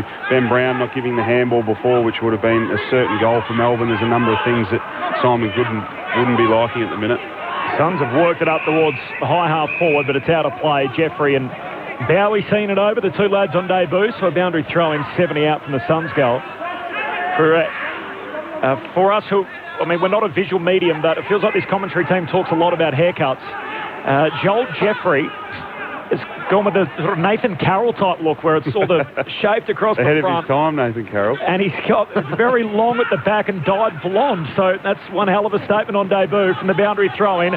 Miller gets, Neil Bullen rather, gets a kick going forward. It's picked off. The Suns through Farrer and now Sharp pump it back in the other direction. Sharp's long kick down to half forward. There's Jeffrey trying to claim the juggled mark. It won't be. He's locked up immediately by Neil Bullen. So a ball up, 55 out from the Suns goal at left half forward. Demons by 58 points as we tick towards half-time. Here the instructions taking place from the boundary line as Smith just taps it straight to the boundary line. And we'll see a throw in at left half forward for the Suns. Mitch Cleary on the boundary. Well, Feck's mic is close to the Gold Coast bench. That's what you can hear. But lucky it's not near Melbourne because Choco Williams, you can hear him from the other side of the ground right now. That's how loud he is here on the Melbourne bench. Constructive advice, Mitch? Bit of both. Okay. Gordon wins down the tap for Melbourne. Sparrow runs onto it. Kicks a high ball towards Jackson. Having a good afternoon. Works Collins underneath it. Couldn't complete the mark. Viney front and centre. Collins, good second effort. Laid the tackle. And he'll win a free kick for holding the ball. Wants to move it quickly into the middle of the ground. Looking for Smith. Turned it over. Harms takes the intercepting mark for Melbourne. So Harms from the wing down to half forward. Oliver and Petrarca with the set. Neither come down with it. Spills to Lukosius. Hands it away to Collins. Suns off half-back. Farrer with the 1-2 to Swallow. Now he's inside the defensive arc with not a heap up ahead. Melbourne well set up. He kicks back and across and Ballard marks in the back pocket. 58 points Melbourne's lead. They've kicked 8 in a row. And the Suns not a heap of go forward. Their last goal at the 26-minute mark of the opening term. He shares it with Bowes. And now Ballard short up the middle to Lukosius. Hot minute left in his second quarter. Suns haven't kicked a goal in the term. Lukosius out to a one-on-one, and Corbett beaten in the air by Petty. Takes the intercept mark for Melbourne. Short kick to Sparrow, who marks 55 out. Centre half forward, pokes it inside 50, and McDonald's got it. Left half forward, he'll shoot from 45. Well, again, it's a long kick. Arguably a slow play and gets outmarked one-on-one, and the ball just then gets in motion, and Gold Coast just aren't quick enough to find their man. Tom McDonald's a key forward there, so where's his man? When the ball was then turned over or was out of the area of, I think it was Ballard, that he should have been a lot quicker to find him. Their average score for the season is 83 points. McDonald goes across the face, misses. They're on 80 at the moment, half-hour mark, second term. It's going to be a big one today for the D's. Their highest score of the season, 104 points, as we touched on in the preview. A good chance to go past that here, Clinchy. It's a 59-point lead for Melbourne, half-hour mark, second quarter. Lukosius brings the Suns back into play to Bowes, who takes the long ball up to the outer wing. Gawn's in the pack. Smith as well. It gets to the back where Corbett kicks blindly up the wing, and Bowie takes the mark. Slotted in nicely for Melbourne. Gets the hand pass to Rivers. Around the boundary line looking for Angus Brayshaw. And the ball spills out of play. Josh Corbett just a bit slow to rise. A bit ginger, but seems to be okay. Another gold medal for Australia in the BMX freestyle. Logan Martin. So Ned Hall's going to bring us all the details at half-time from Tokyo, which is not too far away now. Melbourne leading by 59 points at the main break, having kicked 6 goals to none in that second term, having led by 20 points at quarter time. Melbourne by 59, 12-8-80 to the Gold Coast Suns 3-3-21. Luke Jackson with a career best 4 goals to half-time, 2 goals to Bailey Fritsch and to Ben Brown, individuals to Spargo, Gawn, Oliver, McDonald. Meanwhile, for the Gold Coast Suns, their goals have come through Sexton, Corbett and Powell. 9th time this year they've had a goalless quarter, the Suns. It's been really bad Gold Coast today, and Melbourne is really strong offensively. We haven't seen too many games the Demons play like this. 12-8-80 over the Gold Coast Suns, 3-3-21. It's a big score to half-time. Their best of the year and a 59-point lead. Brendan Goddard and Brett Delidio. Yeah, it was just Melbourne really good. They didn't really change the way they played in the first quarter, but it was Gold Coast just again fell off the cliff. So maybe it'll be the other side of the coin in the second half. Whereas last week they fell off the cliff, this week they're actually got to lift and find something. What would you say if you're Stuart Dew at half-time? It's the basics, really, what we just saw. Again, Melbourne didn't change, so that was really promising from Melbourne's point of view. So if you're a Melbourne supporter, that was really positive. The fact they kept their foot on their throat, the way they played in the first quarter, that forward half game, the pressure I made mention of 18 tackles. That was about 5 minutes ago, so maybe that stat's changed, but that's a huge number. So just their ability to play the right way is really promising. But for me, it was, the outnumber from Gold Coast. We may mention the first quarter, their ability to number off around the contest and apply pressure. So Melbourne had little time and space to find a spare man, and then a guy that did get their hands on it, they couldn't make a decision. But that left them their ability to win, not just win one-on-ones, but just to bring the ball to ground and just halve them. Melbourne were marking everything. It was kicking it to a 50-50, and Melbourne would mark it and get the ball in motion. Then Gold Coast couldn't find them. So there's a heap of little things that just add up to a bigger picture for Mines for Gold Coast. So it was really evident that they just couldn't sustain what they did in the first quarter. And they mentioned hold up that damn wall for so long and did a really good job at it, playing the right way. The intensity, their effort was great, and then they couldn't sustain it. And I think that's been kind of their Achilles heel all year, hasn't it? And it was evident last week. They just couldn't sustain that effort when Brisbane, because everyone knew watching that game was like, I was shocked at the scoreline. And like Brisbane's, they're going to respond. Well, they're going to have a crack at halftime because they're going to get a spray and they're going to come out. So Gold Coast just weren't up for it. Yeah, make your momentum count when you get it the most. I mean, listeners who would flick on and let's say, 59 points Melbourne's way. Geez, the Suns haven't showed up with any intent or purpose, yet that hasn't quite been the case. Melbourne have dominated the clearances, and it's been their transition at times which has completely left the Suns in their wake. Well, I think B just hit the nail on the head. The D's have turned up with the right intent. They've set up the ground really well. They've invited the Suns to go for those kicks, knowing full well that they can defend them very easily. But a couple of decisions from the Suns in there, the kicks that they have gone for haven't been on easy turnover, and then we're just seeing the D's pick their way through and kick scores. the pleasing thing probably for the D's is that they have kicked straight. We've seen a number of times where they've been 8-12 or even worse, in previous weeks. But having the 80 points on the board already to the half. 20 shots on goal. And the Suns gave up 87 points in the second half last week. So you hope that they can do what the Lions did last week, the Suns, and what did they learn in the second half from last week? Can they come out and fire plenty of shots and really just take it up to how they came out in the first 10 minutes of this game? But that'll be the troubling thing for Stewie Jew, is that, we can do it for a little while, but we just need to be able to maintain that. And unfortunately, when you've got a lot of young blokes, but how long do you keep going with that? That's what I was asking myself.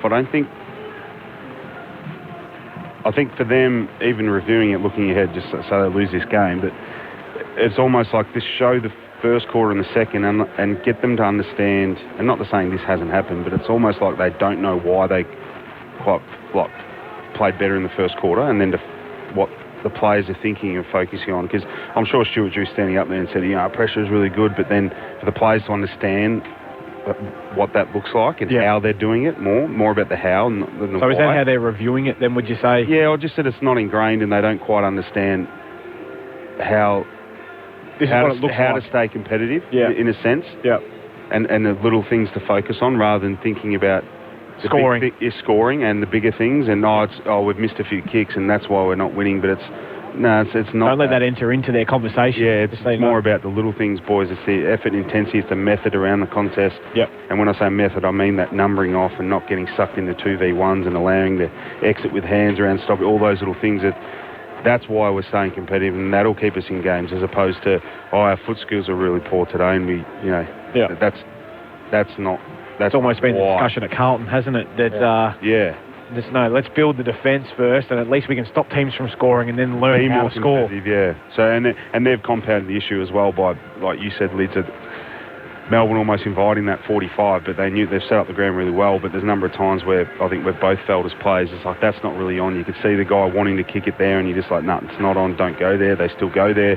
It's a turnover, and I don't think anyone can really defend the opposition when they're, Gold Coast are turning the ball over where they are, out of the back half through the corridor. Good luck to you going back the other way. It's just so they're compounding the issue. So there's 3 or 4 goals directly that come off Gold Coast really poor decisions. So yes, Melbourne had set up well defensively, but a better team wouldn't be taking those risks because it's just not on.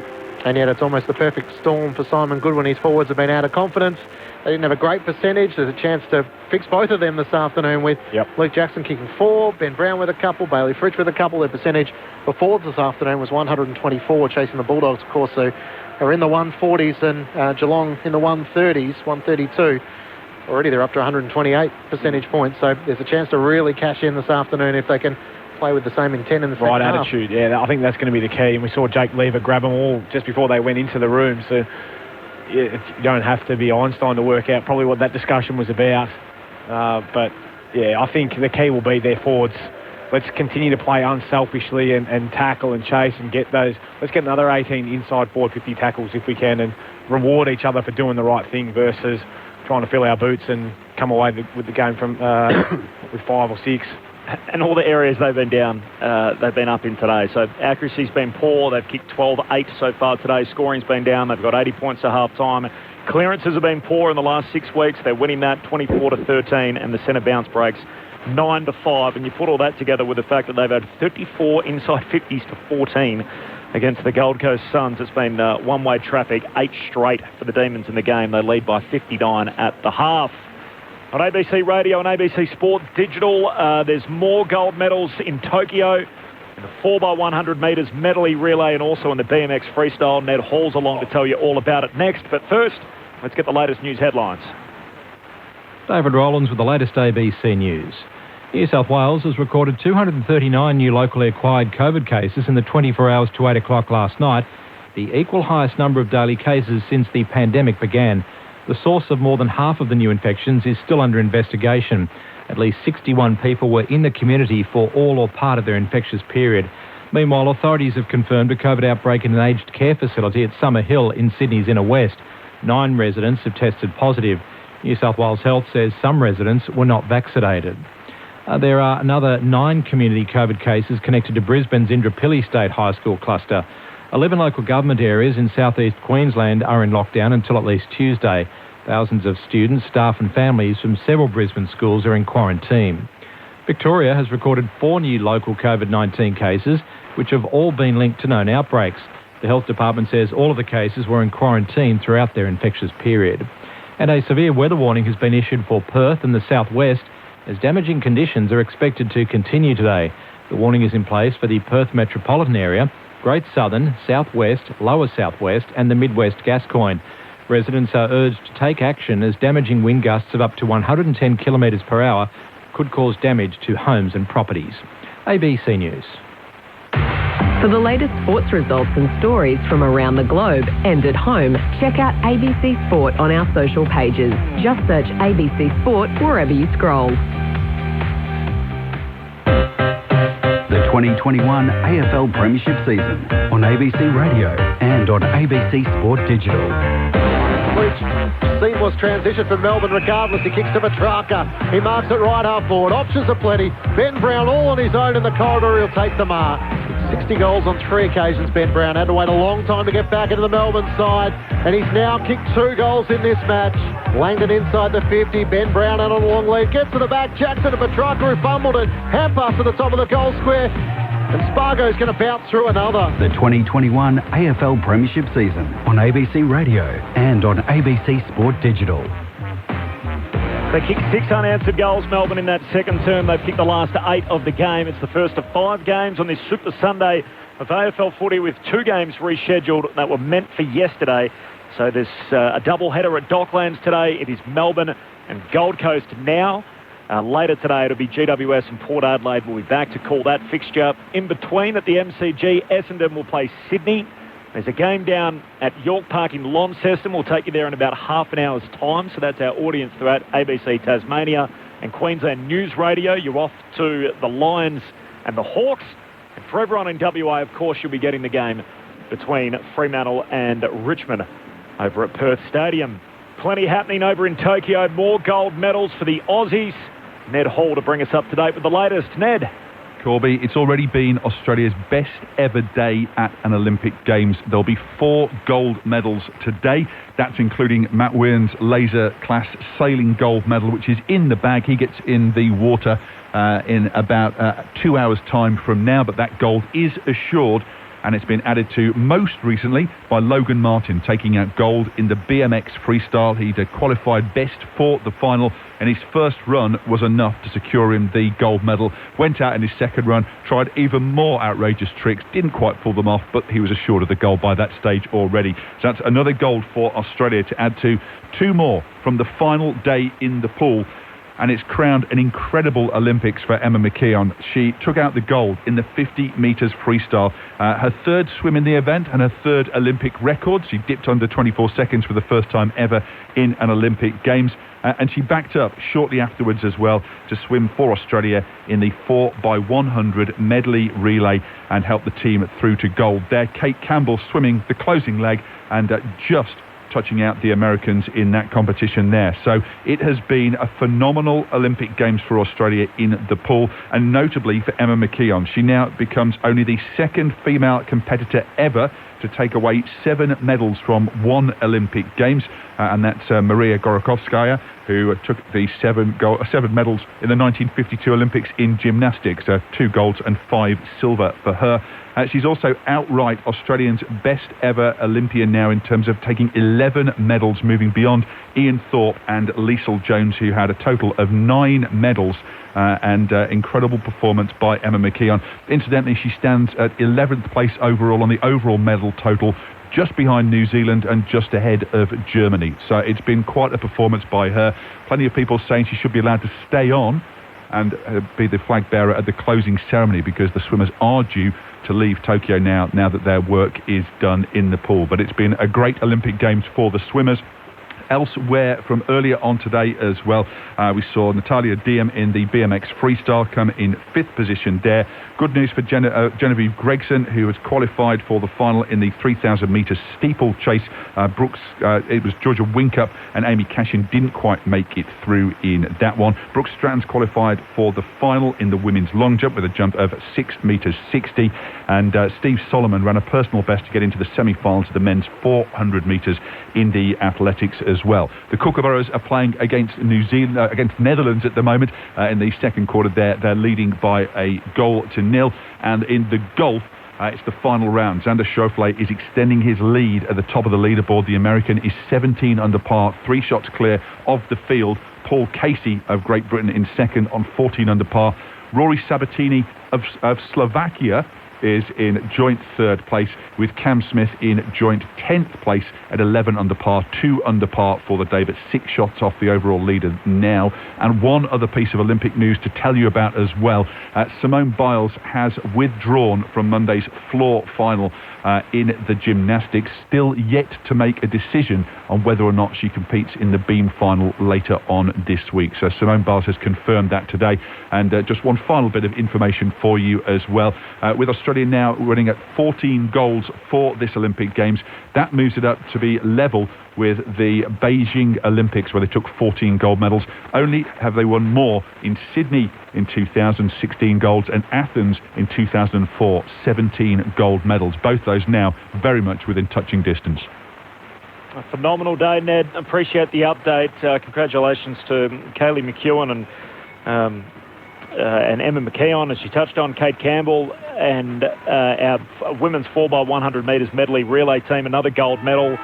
McKeon a little earlier, as you touched on, Logan Martin, and one to come in the sailing. So it's all happening for Australia with 4 golds today, as Ned touched on, our most successful day so far. Liz, you watched much of the Olympics last night? I did, actually, yeah. No, I was up watching the basketball, and I watched the Jamaican girls put on a clinic in the 100. I've always loved the 100 iron. It's so good. What about our young bloke? What time was that? Pardon? What time was that? That I went to bed. The women's 100 is about 10:50. Yeah. I think it's on same time tonight. The men are on. It was the last. I was just drifting off to sleep. That was my earliest night in month. Last of the program. A bit with Lids. I'm kind of discovering it each night. Obviously know when the boomers and the opals are on, but everything else is kind of take it as it comes. So to see the 3 Jamaicans barely exchange any interaction with each other, despite finishing on the podium.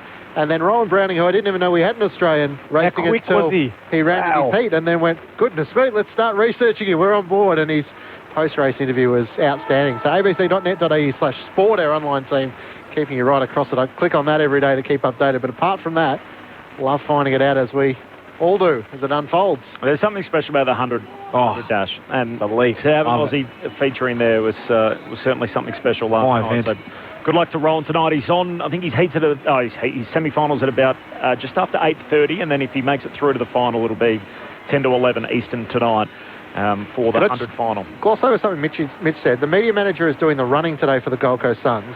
Yep. I mean, what are we talking? 12, 14 kilometres a game for a runner?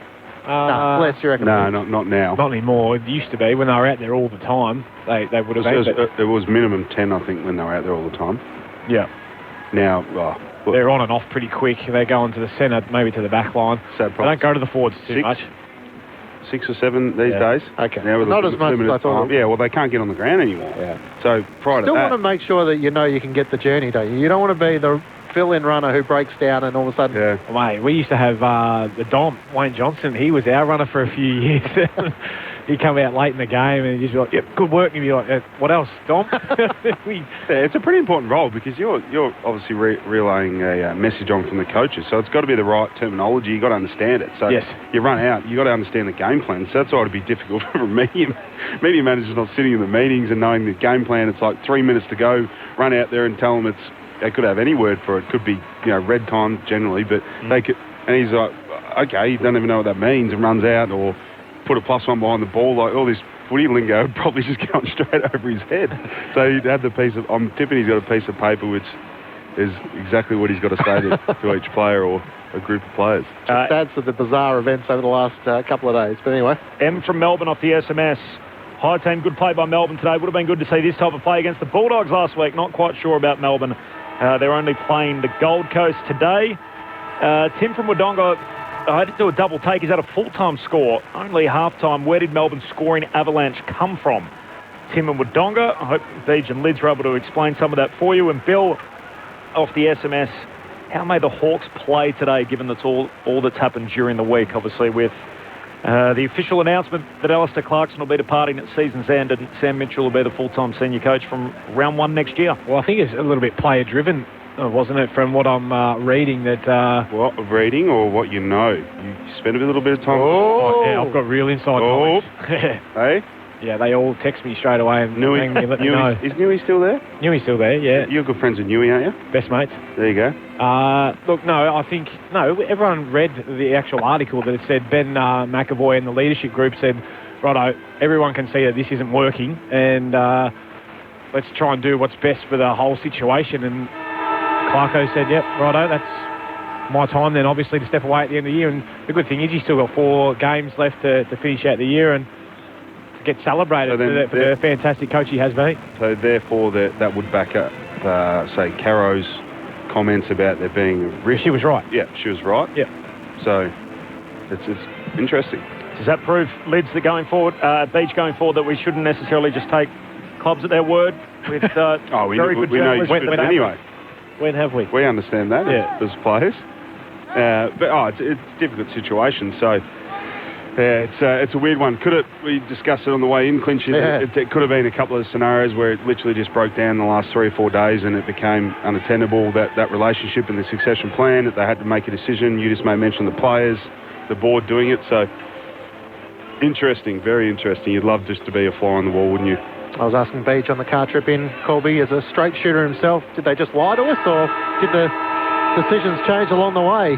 59-point lead for the Demons. Second half action upon us. 12 goals to 3. Let's see what the second half has in store. Here's Matt Clinch. Bounce in the middle, favoured Zach Smith, but it's Max Gawn who wins down the tap. Smith races back after it, gets the hand pass away to Toot Miller. And now a chance for the Gold Coast Suns through Lemon at half back, but he kicks straight to Lever. Backpedaling as Jeffrey offered a lead at half forward. So that's exactly what the Suns are trying to avoid. Kicks long around the wing. Anderson sets himself at front, spoils it down. Max Gawn gets the hand pass away to Harms, feeds it forward to Petrarca, through traffic back to Viney, looks inside the 50, and Tom McDonald marks on his chest. In front of Ballard, he's 45 metres out, directly in front. Well, if you're going to ask questions about how the D's were going to start this second half, or how the Suns were going to come out and say, you've seen it just there. There's 3 or 4 blokes just standing free out here on the wing. The lever kick was a little bit skinny, but did well enough just to make a contest. Jack Viney, they just ran in waves, didn't they, and just raffled it going forward. Tom McDonald, easy mark. Thought about the pass to Bailey Fritsch. Now we'll lay into it from right on 50, and Tom misses to the left, the minor score to start the second half. So a 60-point advantage Melbourne's way, just a minute in. So Lukosius from the kick out. Goes on a bit of a run, has a bounce, takes on Brown, gets a nice block from Powell. And the long kick down the wing in front of the interchange. Rivers with the spoil. Trying to keep it alive. Swallow, he's out of play and a throw-in. Right in front of the benches. Mitch Cleary's on the boundary. Mitch, any movement down there? None at all, Corbin. Both medical subs still unused to this point. James Jordan from Melbourne, first year as a player at that footy club. And Will Brodie, now a couple of years in, the former first-round draft pick. The Suns hosting the Demons here at Docklands after the lockdown in southeast Queensland. 6th venue that these two teams have played at, close to the boundary line. And in the end, Oliver helps it out, so a throw in between wing and half forward. The other venues they've played at, the MCG, Carrara, obviously, the Gabba, the Sydney Showground, and Alice Springs. So they add Docklands to the list as a meeting place for the first time. The 15th matchup between the two teams. And the boundary throw-in, Miller. First possession, hand pass away to Swallow to Anderson, and he shanked the kick. Puts it 4-0 back down at half forward. And it went out early, so the kick will come all the way back to Petrarca here, defensive side of the wing for the Demons. 60 points Melbourne's way, 12-9 to 3-3, early stages, third term. Hawthorn and Brisbane to get underway in a short moment's time. No late changes there, so Greaves and Coleman, the respective subs. Petrarca kicks in towards Gawn in the middle of the ground. Smith right there with him.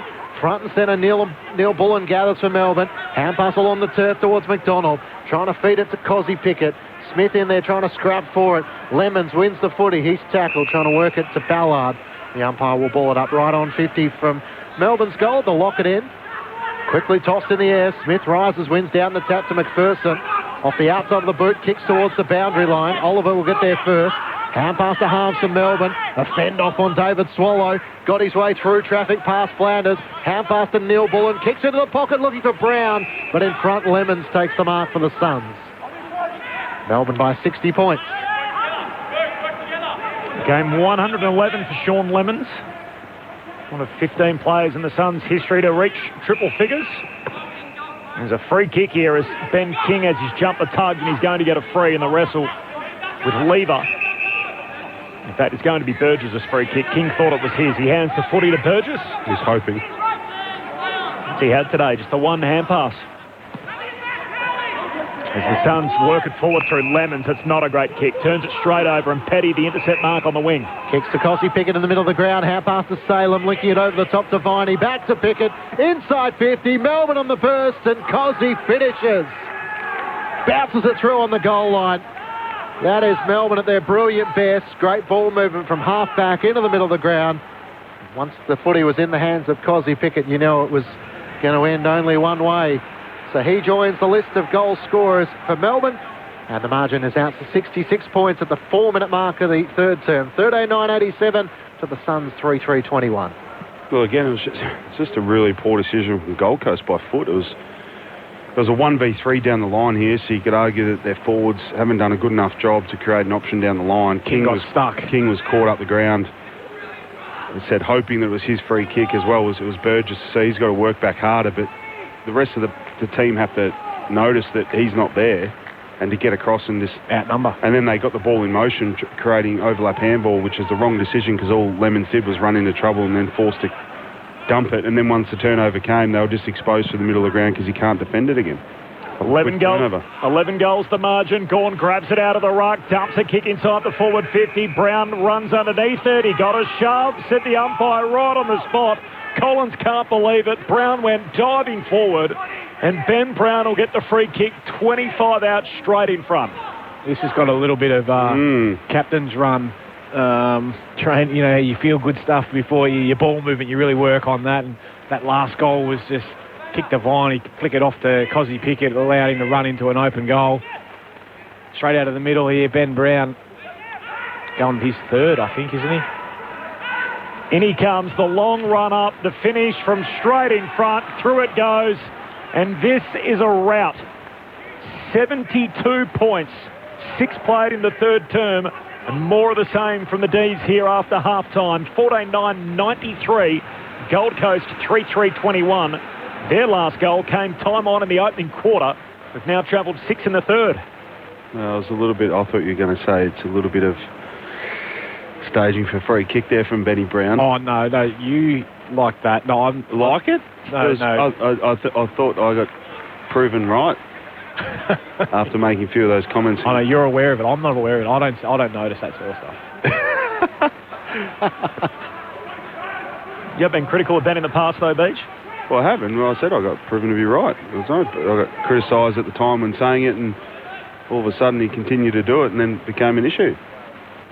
Had to wait till round 7 against North Melbourne to get his first crack at it. Kicked 3 against Sydney in round 8, so his best effort, or equal best effort for the D's so far this season. Chance for the Suns to get the clearance. Fiorini's kick towards half forward, a free kick going the way of Melbourne. Rivers to take it against Sexton. Kicks into the middle of the ground. Now the mark is taken by Sparrow. Around the broadcast wing to Jack Viney. He looks wider still, and Cozzy Pickett has 5 or 6 metres on Lemons. Melbourne just doing as they please this afternoon. The Suns' intent was good early. Kicks back to Rivers. Couldn't get around Rao. Good tackle. Half-pass swatted forward by Pickett to Salem. He's tackled by Sexton. And Salem's fend-off was over the shoulder. As they tangle on the turf, Sexton's going to get the free kick at right half-back. The Suns looking for their first goal since the 26-minute mark of the first quarter. Sexton, defensive side of the wing. Kicks beyond it, and Flanders takes the mark.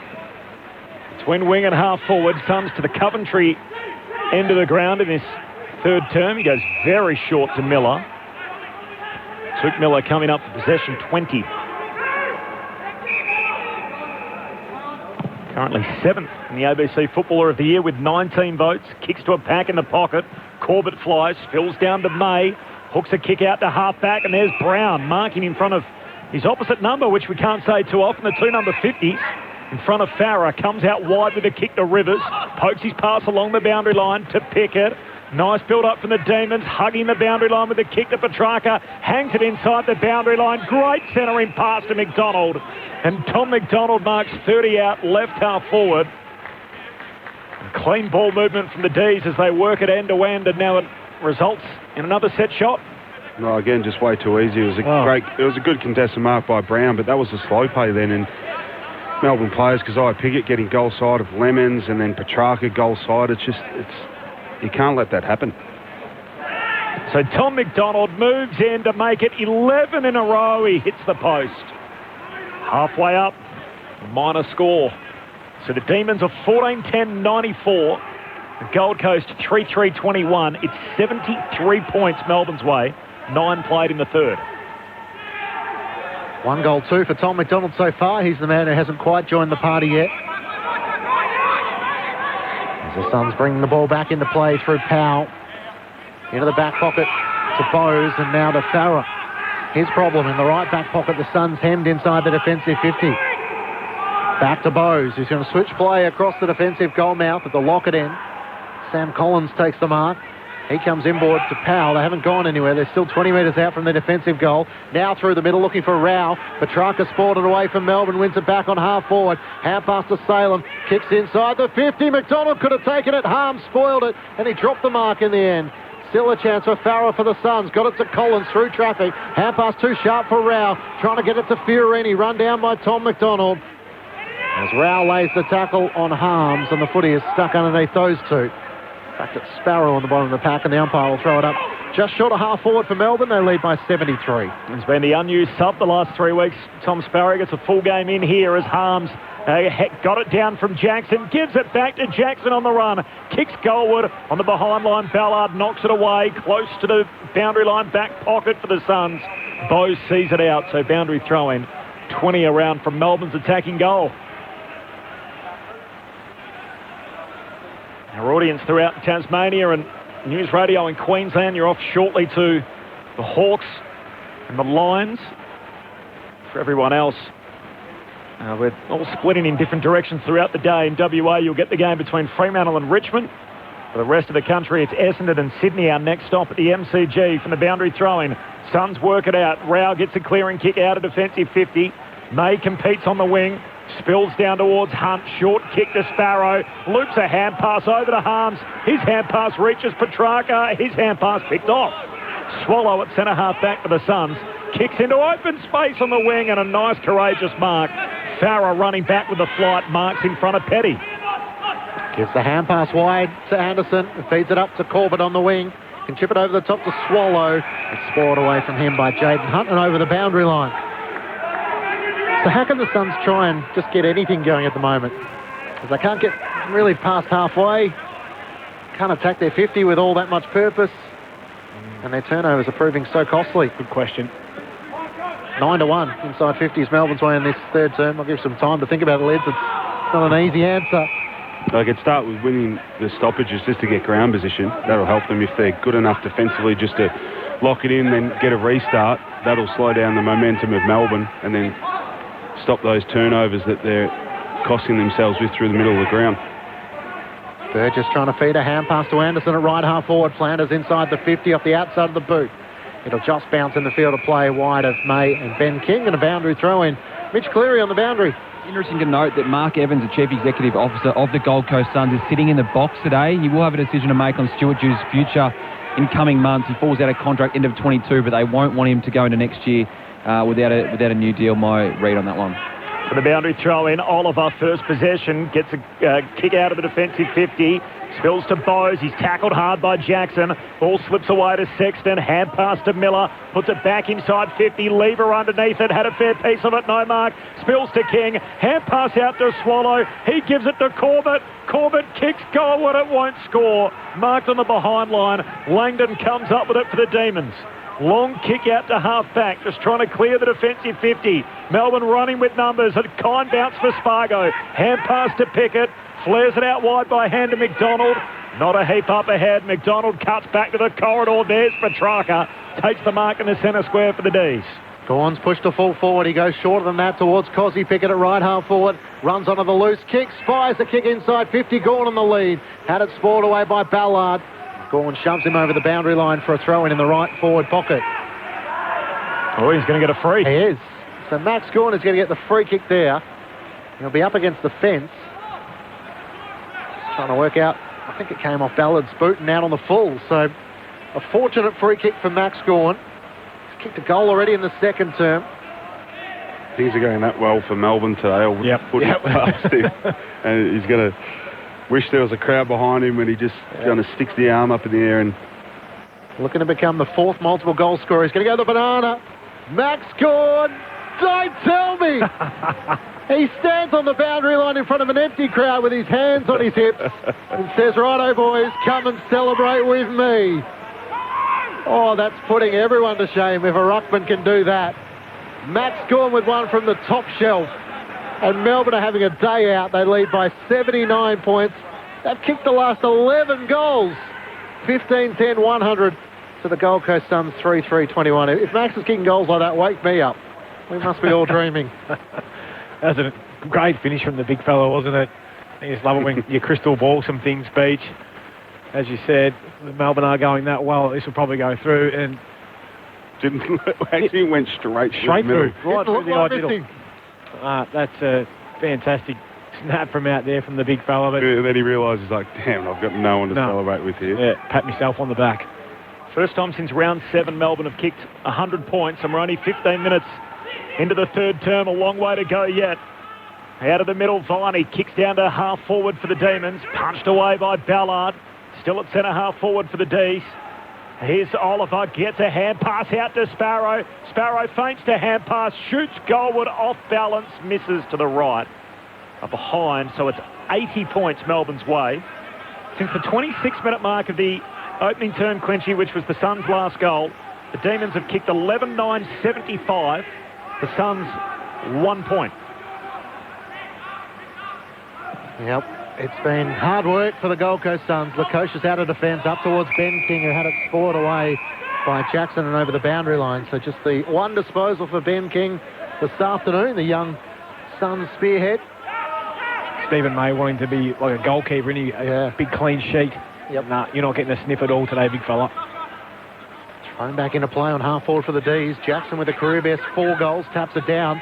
Brayshaw with a kick inside the 50, over the head of Max Gawn. Almost pulled in by Tom McDonald against Ballard. Oh, overrunning the footy was Levens. Pickett gathers, sidesteps one, onto his left and finishes the job. 12 straight on the trot for Melbourne as Cozzy Pickett kicks his second. This is downhill skiing at its absolute best, and Melbourne are making sure everyone gets involved.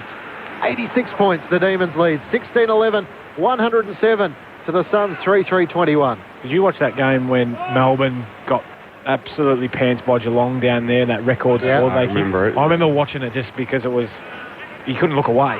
But that's what this is starting to become like, isn't it? What about that bounce that Levens just got? It's like bouncing straight in his lap. It's actually bounced forward a number of times and then literally went backwards and right angles straight in it. Geez, yeah. It's just not their day, is it? Like when you're seeing some of the things that are happening for the D's there. I mean, you got to make those things happen, don't you? Create your own luck. Create your own luck, exactly, Beach. But yeah, it has not been the Suns' day at all yet. 86 points, Melbourne's highest score of the year. They keep ticking off little milestones, and we're only 17 minutes here into the third term. Again, it's Melbourne out of the centre. After Gawn won it down, little kick out towards Harms, who just breaks away from Bowes in the would-be tackle, on the run, kicks goalward. Farah marks last line of defence. Oh, and he's off and running, but drops the pill. Goes back to Lex. Hand pass to Ballard, opposite pocket. Kicks wide. And Fiorini marks. He's coming off 40 last week in the Q Clash, Fiorini. He's had 12 so far today. A long kick down the wing. Rivers flies. Clashes with May in the air. Rivers follows up with a big tackle on Rao, and Rao's going to be pinged holding the ball. Great work from Rivers. Flew initially in the air, then butted up to lay a big tackle, and he's going to get the free kick on the wing. Is that because he lifted his arms to try and keep him free, or? I'm not sure. That's the umpire said. We've been big on holding the ball today. As he kicks into the pocket, Rivers, McDonald the target, Ballard spoils. Viney trying to keep it alive, kicks straight into Lukosius. Ricochets back into the field of play. Anderson collects. His kick goes straight to Brayshaw. Turns, snaps, goalward. Brayshaw right to the behind line. And Sharp could have marked uncontested, thumps it through for a minor score. So another one to Melbourne's tally. They move to 16-12, 108. Gold Coast 3-3-21. 87 points Melbourne's lead. 18.5 played in the third. Lukosius looks to bring the Suns back into play. Sends a long ball to the city wing. Bowes used his body, shoved arms out illegally. So Melbourne will take it back on the wing. Is there a game that springs to mind where you had an afternoon like this? Where the Suns or the D's? No, in your career where it was just an absolute smashing. Yeah, here, when we played the Cats. We lost by 167 points or something. It's for all the wrong reasons. Didn't you mean that for all the good reasons? No, I meant the wrong reasons. Oh, I'm taking the negative approach. Jackson's got 4 already. Gathers in the right forward pocket. Kicks towards the goal mouth. Brayshaw going back. Just couldn't quite hang on for the chest mark. No, a day in which he got absolutely smashed, and it sticks in the memory how bad it was. For our audience throughout Tasmania and Queensland News Radio, that's just about enough for both of you. So you're off to the Hawks and the Lions down at York Park in Launceston, and the Demons here by 87, 19 played in the third. And the boundary throw-in. Pickett puts his head over it, spills out towards Rowell. He links up with Miller. Hand pass to Lukosius, tumbles a kick out of the defensive 50 for the Suns. Melbourne, though, come up with it on the wing as they so often have done today. Sparrow away to Bowie. He kicks wide and Brayshaw marks. It's just lived in their front half. They've won just about every battle across the day, the Demons, as Brayshaw kicks towards the forward pocket. Collins spoils, down to Rowell. Hand pass back to Anderson. His kick smothered. Great work, Rivers. Keeps it inside the forward 50. Fiorini had it, lost it. Lukosius likewise, and now we're going to have a ball up 48 metres out from Melbourne's goal. Left half forward. What do they kick, Clenchy? The last 12 in the game. Yep. It's currently 87 points Melbourne's way. Led by 20 at quarter time, the D's by 59 at half time, and they lead by 87 in this third quarter. Collins gathers in the back pocket for the Suns, gets the hand pass to Anderson, drives a long ball towards half-back. Gawn works Corbett underneath it. Big Max, 7 kicked his second in this quarter. Takes a good contested mark. Looking inside the attacking 50. Veers out to the right. Sends it in the direction of Petrarca and McDonald. Over the top, Zach Smith punches it out of play for a boundary throw-in. I predict that Melbourne did get a bit of a spray, I would have thought, just at half-time, just based on what we've seen. This first 20 minutes of the third quarter, there's no lairising. They're doing the simple things really well. Not overusing the footy, being unselfish. D's deep in attack. Smith taps it down for the Suns to the front. Little toe poke from Neil Bullen that rolls out of play. Still in the left forward pocket with Melbourne leading by 83 points. The Suns' biggest loss this season was back in round 9 against the Brisbane Lions by 73. Lost to the Bulldogs in round 5 by 62 and Port Adelaide by 50. All those are on the table today. For the boundary throw-in, Zach Smith palms it down. Petrarca got an arm free and then a hand pass away to Harms, to Brayshaw, to Jackson all by hand. He goes back out further wide to Harms. Great tackle, Miller. Grabbed his arm, took him to ground, and he'll get the free kick by holding the ball. Took Miller to take it. So he's got 19 votes in the ABC Footballer of the Year. He's in 7th spot. The leader, Bontempelli, entered the round with 29. He won't get any votes this week. No. Wouldn't have thought so. He goes back to Swallow. Across the goal face to Collins. Kicks straight into oncoming traffic. Ricochets out to Fritsch. 60 out at half forward. Puts it back inside. Spargo was touched on the way through. Links up with Sparrow. Kicks to the top of the goal square. Spoil comes from Collins, and Rao emerges with a footy for the Suns. Kicks it out of the defensive arc. Shuts out marked by Fritsch. Just leaning over the back and takes a superb mark. Fritsch kicks into the pocket, heading up McDonald, crashes the pack close to the boundary line. Spargo was out of play. Oh, he was taken high. So I'm not sure the boundary umpire was in a great spot there. Spargo had really conceded, thought it was out of bounds, and he's clipped high in the front on tackle. He'll get a shot wide out, 30 from goal at right half forward. Be good to see Max just go over and say, mate, yeah, what a bit of advice, mate. Give it here, behind a putt, this is how you do it. Stand next to handball. Stevie J would be over there on his left, wouldn't he? Well, they've flushed out some cobwebs today, Melbourne. There seems to be a magnet between the big sticks as Spargo shoots goalward. Not on this occasion. He's missed the whole set to the near side. 87 points the D's, 16-12, 108. The Gold Coast 3-3-21. They've scored 1 point in essentially 2 quarters. We've now travelled 24 minutes into the third. So Toot Miller to take the free kick up against the left behind post. He plays on and kicks to Lukosius. Brayshaw came late, spoiled it down. Fritsch in the pocket, spirals it back into the corridor, but good work defensively by Matt Rowell. Takes the mark 25 metres out from his defensive goal, sends it back to Lukosius. Trying to do better with this one. Kicks wide to Anderson, who marks it right half back for the Gold Coast Suns. They've just been inside 50 on 3 occasions this quarter. Melbourne on 19 times have entered their forward 50, and Anderson turned one way, then the other, kicked off a step and put it out on the full. This is getting ugly for the Suns. They've laid 4 tackles in this quarter, Beach. I'm sure Stuart Dew would be none too impressed by that. That would stick out like a sore thumb in the stat sheet. They're the number 1 tackling team in the game as well, so that's usually their jam. As Melbourne retreat inside the defensive 50, so Gawn to Langdon, hooks the pass down the wing to Salem. Can they stop this chain, the Suns? Salem for Melbourne, short to Viney. On the city wing, Melbourne by 87 points, having kicked 12 in a row. He goes short back to Langdon. His customary look with the rolled up sleeves and the headband on. As Langdon kicks inside the forward 50, Brown gets a running start. He can't mark, and it's whacked out of play by Collins, a throw-in. 30 out from the Demons' goal. Mitch Cleary on the boundary. Tom McDonald just came to the Melbourne bench complaining of his lower sore back. It might have been given he was on the plane for 4 hours yesterday asleep, but he's in some pain. He looks like he will be able to continue though. That's good news. A goal already for Tom McDonald today. Made his debut against the Suns and also played his 100th game against the Gold Coast from the boundary throwing. Brayshaw jumps on top of the footy. He's wrapped up by Anderson. Umpire circles and says ball up. 40 metres out. And the D's attacking goal at the Lockett end. Toss back up. Gawn doing the ruck work, trying to flick it to the back towards Oliver. Onto it, Viney. Good tackle by McPherson, but he broke clear. Got it to Max Gawn for his third. He misses to the left-hand side. Melbourne's lead is 88 points at the 25-minute mark of the third term. If you've just flicked on the radio, the Suns haven't kicked a goal since the 26-minute mark of the opening term. Yeah, Ruckman have kicked 6 between them, 4 to Jackson, 2 to Gawn. Lead the competition in hit-outs. The 18th place team is the Suns. Obviously, they've rucked a lot of the year without a first-choice ruckman. Given their injury front, they've got Zach Smith today. But it's been all the Demons as Farah's exiting kick out of the defensive arc goes straight to Bowie. Takes the mark, kicks inside the centre square, and Salem marks. So Jake Bowie on debut, the 18-year-old, a first-round pick.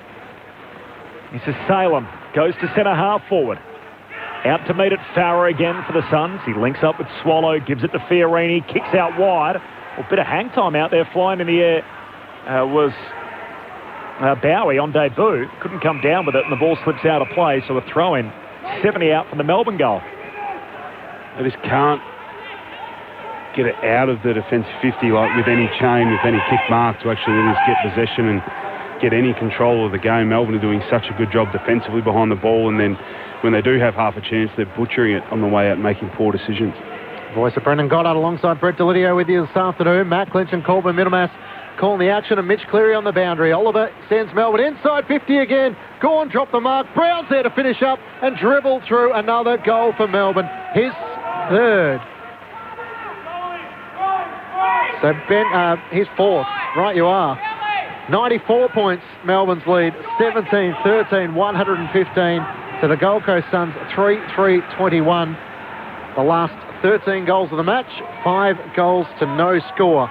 5 goals, 5 to no score in this third term, which is now 27 minutes old. Yeah, big Benny Brown doing the work of the Rovers, just following up.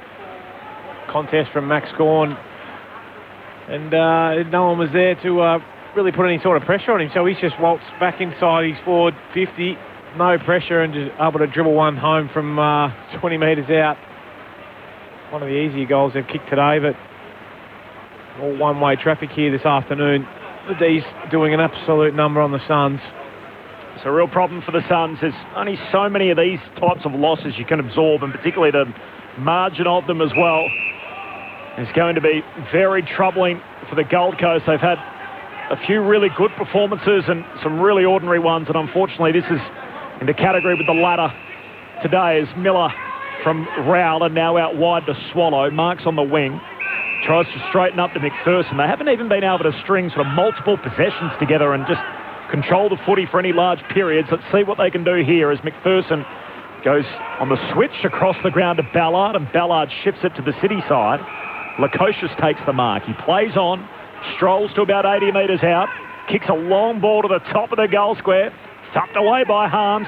Live footy, 15 out from the Suns' goal. Petty, tackled, dispossessed. Salem mops it up to Harms. Out towards Cozzy Pickett. He got it from Jackson. Kicks to half-back. Sparrow flies in the air. Can't take the mark. Miller wrestles him for it. And we'll have a ball up in that launch pad. 70 out from the Suns' goal. 17-13 to 3-3. 94 points Melbourne's lead the last 13 of the game. Half-hour mark, third quarter. Thrown up Jackson and Burgess. Jackson got it down, but Toot Miller's hand pass around the boundary line is intercepted by Oliver. Feeds the hand pass back to Harms, who trying to retreat back to Salem. Sends it out of play. Melbourne by 94 points. For all their dominance at the first half of the season, their biggest win was 50 points back against the Hawks in round 5. Beat Richmond by 34 points in round 6, so a chance to boost their percentage and score their biggest win of the season. Announce themselves that they're back in town before finals. Rowell for the Suns, gets the hand pass away to Powell, who sends it inside the forward pocket. Lever punches it away from Smith and across the boundary line for a throw-in. You mentioned this earlier, Clinchy. In the second half last week against Brisbane, the Suns were outscored 11 to 87. And from time on here in the opening quarter, they've been outscored 89 to 1. That's pretty grim. Yep. Melbourne by 94 points. Boundary throw in here, deep forward for the Suns. One down to Ainsworth. He shoots goalward. Almost a score. Corbett tries to keep it alive. May sockers it away. No score for the Suns. Back pocket Brayshaw. Hand pass out to Lever. Kicks to half-back and Hunt takes the mark. And here they go in transition, the Demons. Spots up Petty, who marks at half-back, ships it to Sparrow. They can work it over the top to Petrarca. This is where they have looked at class above. Feeds it to Rivers. A bounce through the middle of Docklands. Vacant goal now. Sends it long in that direction. Up early, Viney going for the hanger. Up before acceptances, and it goes through off hands for a minor score. Righto. That stage of the match now where Jack Viney's trying to take hangers. Melbourne by 95. Gee, they got close to another score there at the other end, the Suns, and all of a sudden they're on the kick-out. As Bowes brings it back into the field of play to Swallow at half-back, goes short to Ainsworth, who had the original shot. Well, Ainsworth kicks it straight into Sparrow, who's coming towards him, the number 9. Sparrow shoots a hand pass over his shoulder. Lukosius picks it up. He's under pressure. Comes back to Ainsworth. Hand pass across the half-back line. And the Suns through Lemons. He got a hand pass away towards Swallow and then to Burgess. Kicks wide out towards that city wing. Corbett caught in a tangle with Petty. And again the numbers with the Demons as Hunt mops it up. Goes all the way back to Lever. Marks on the back flank. Short to Salem. Salem shares it with his captain, with Stephen May. And May out wide to to Harms, right on the bell for three-quarter time. And more of the same after the long break. 13 straight goals for the Demons. Absolutely flushing it out today. 17-14, 1-16. The Gold Coast Suns 3-3-21. They've had one score since the 26-minute mark of the opening term. It's now three-quarter time and the D's by 95. The goal kickers, 4 for Jackson, 4 for Brown, 2 for Gawn, Fritsch and Pickett, 1 each for Spargo, Oliver and McDonald. While for the Suns, no change since quarter time. 1 to Burgess, Sexton and Corbett. Mitch Cleary's on the boundary. Mitch.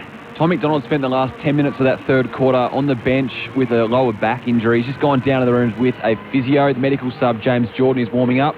We'll have to wait a couple of minutes to see if that sub is made at this three-quarter time break.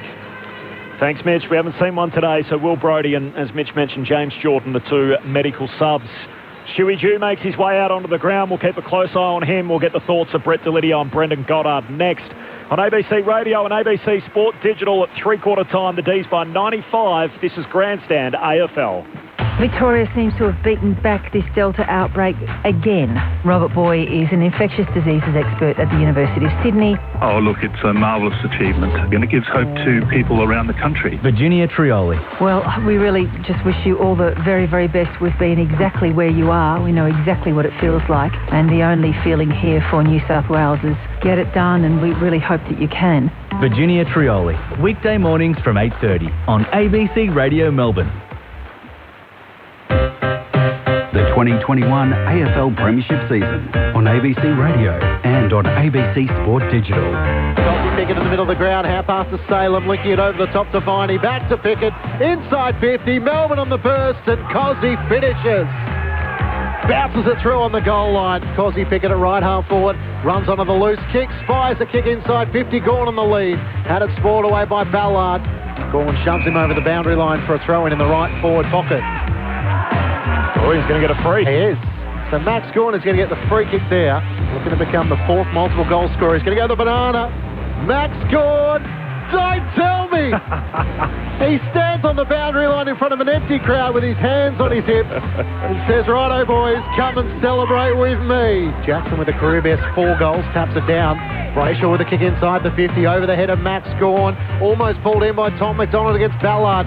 Oh, overrunning the footy was Levens. Pickett gathers, sidesteps one, onto his left and finishes the job. Oliver sends Melbourne inside 50 again. Gawn dropped the mark. Brown's there to finish up and dribble through another goal for Melbourne. The 2021 AFL Premiership season on ABC Radio and on ABC Sport Digital.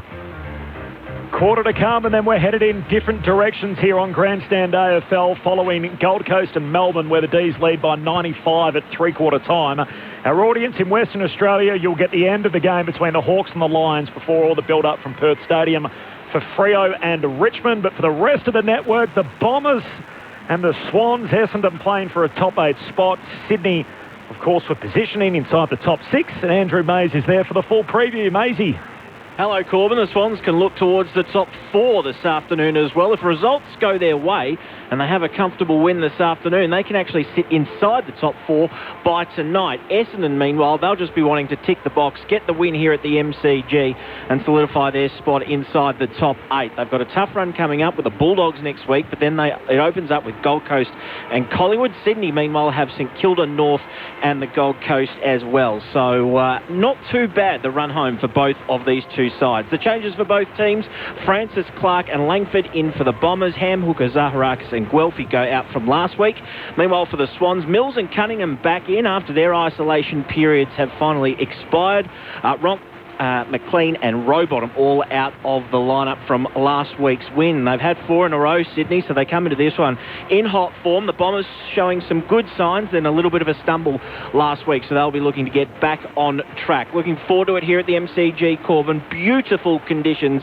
It's just a shame we can't have 40 or 50,000 enjoying this one this afternoon. Will we see the Buddy Show? He's enjoyed playing the Bombers. 73 goals in 17 games. He sits on 983. We'll see what we get in about 45 minutes' time. Can't wait for this one. It's going to be a defining afternoon for both of these two teams, you feel, and we're looking forward to it here in the sun at the MCG. Thanks, Maisie. Good calling. The Dons and the Swans next. Melbourne by 95 here. Brett Delidio, Brendan Goddard. Yeah, well, it wasn't very positive, was it, for the Gold Coast Suns? We just saw much of what we saw in the second quarter from them in that third. So, although if you're a Melbourne supporter, you'd be pretty happy. So, you could say, yeah, they're playing the Gold Coast, but it's more about the way they've gone about it for mine lids. They've done it in the right way. It's not a heavy reliance on just Gold Coast being really poor. It's looked the same for three quarters. There was a patch there at the end of the second where we said they started to fill their boots, but I'm sure there was a message at halftime, a strong message that is, from Simon Goodwin and the coaches, just about staying on path, keeping the foot on the throat. It's not fill your boots. kind of territory, or we don't want to go down that path, particularly heading into finals. So it was really pleasing to see them just kind of go back to what they showed in the first quarter, and it was more about that front half game, pressure, outnumber at the contest, all doing the simple things really, really well to restrict Gold Coast ball use when they did get it, and to really penalise them when they turned it over. Mitch Cleary on the boundary. The Demons have made that sub. The paperwork has just been handed over. Tom McDonald out of the game with a lower back injury. James Jordan into the game, his 19th consecutive match in his debut season. Thanks, Mitch. So Melbourne leading by 95 points as we're set to get the final quarter underway. The Suns' biggest loss so far in season 2021 has been 73 points at the hands of the Brisbane Lions in the first Q Clash back in round 9. Melbourne's biggest victory was 50 points against Hawthorn in round 5. What does it get to? What's your tip? What is what? The score? 120? 120. With ballpark, that's conservative. Give me your guess, BJ. As Gawn wins down the opening tap. Miller trying to burst through the middle of the ground. Can't get a clean disposal away, and Oliver locks the footy in for the Demons, and he's going to win a free kick for holding the footy. On the very bottom of the pack was McPherson. Oliver wastes no time, kicks inside 50, and Petrarca on the lead takes the mark in the right forward pocket.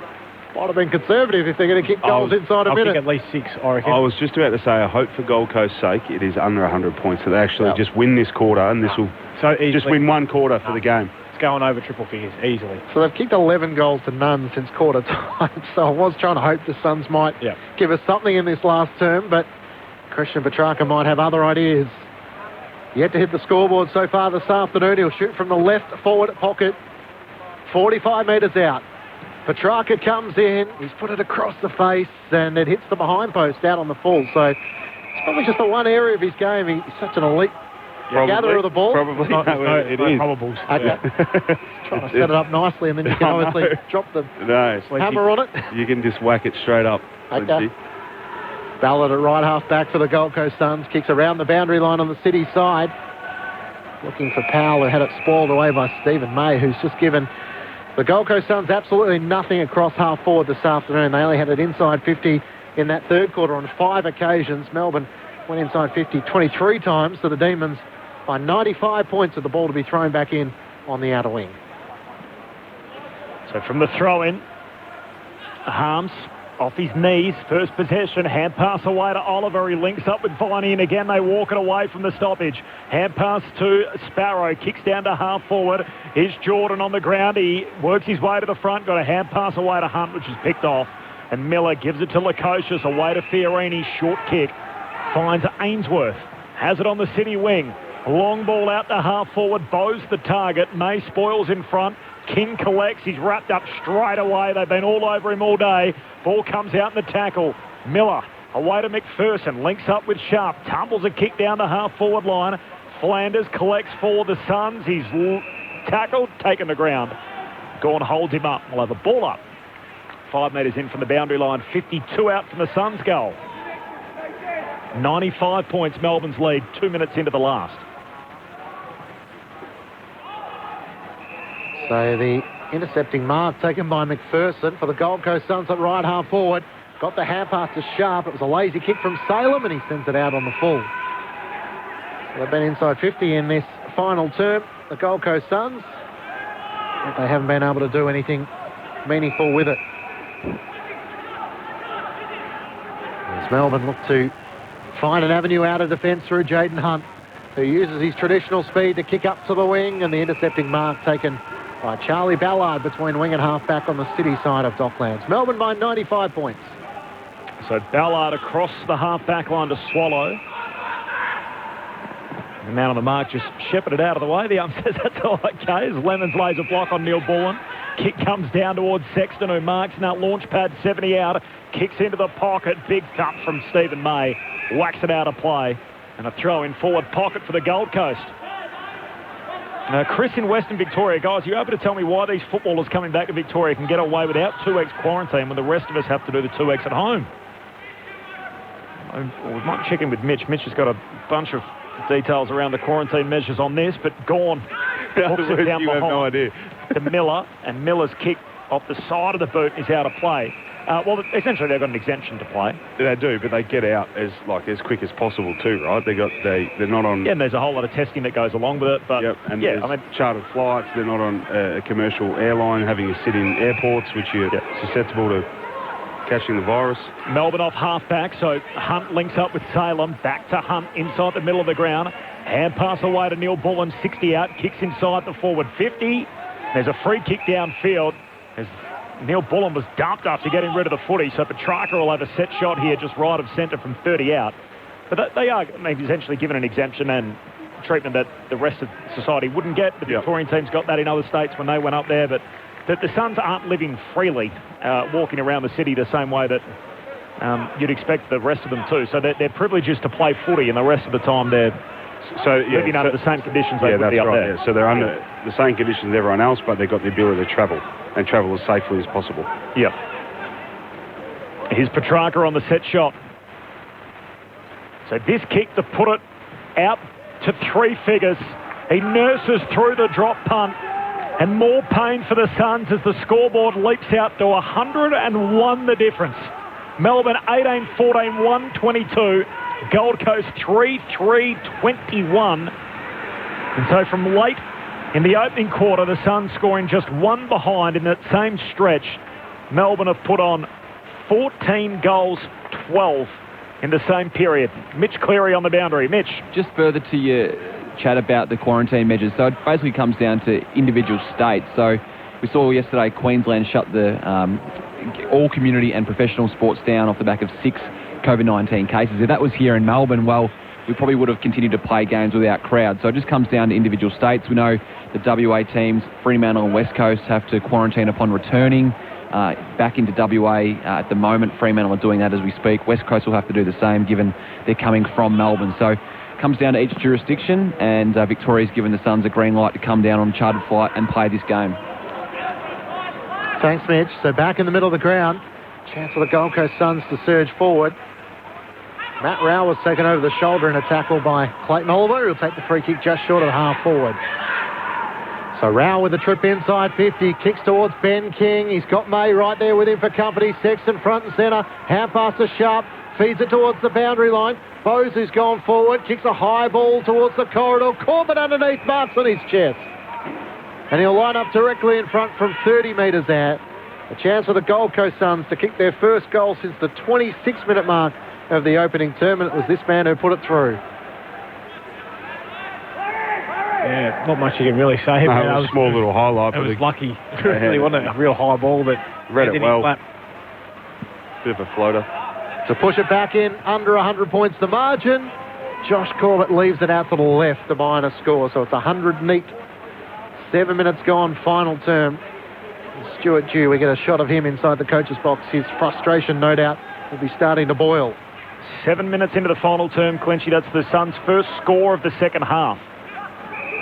So it's a long time between drinks for the Suns as May goes long up the middle. Ballard takes the intercept mark inside the middle of Docklands. Hand pass out to Farah, kicks to right half forward.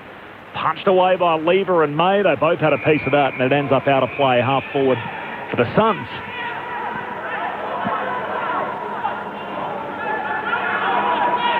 They scored a behind in the second quarter, nothing in the third. So, yeah, incredible.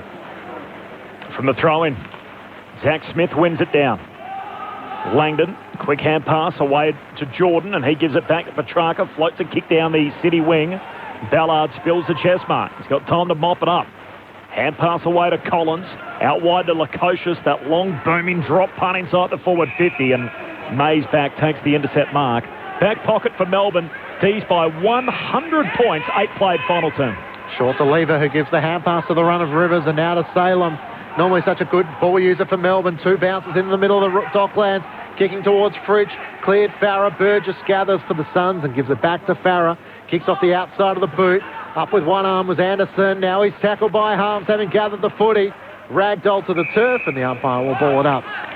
Do you think this could be a pattern we could see catch on for Melbourne, Clynchy, where they have a joy flight before every game? So they just travel 2 hours north and back the day before as preparation. Nice little scenic trip. Don't mind it. Well, they're not playing Gold Coast every week if they do that. That's true. Melbourne by 100 points.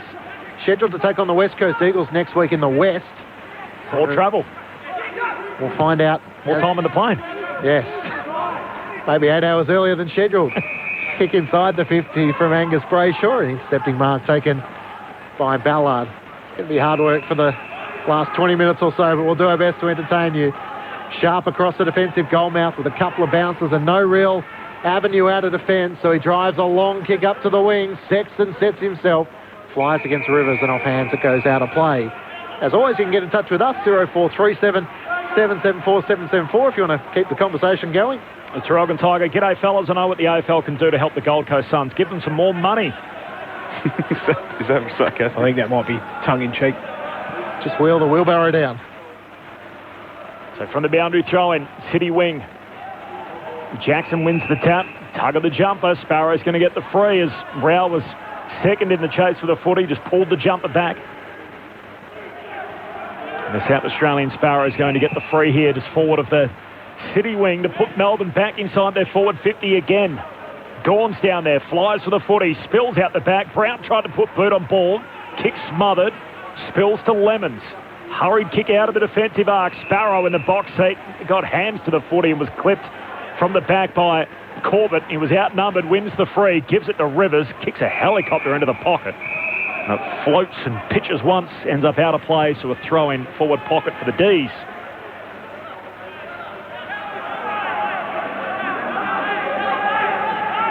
Next stop for most of us on Grandstand AFL, the Dons and the Swans. For our audience throughout WA, you'll get the second half of the Hawks and the Lions, which is underway at York Park in Tassie.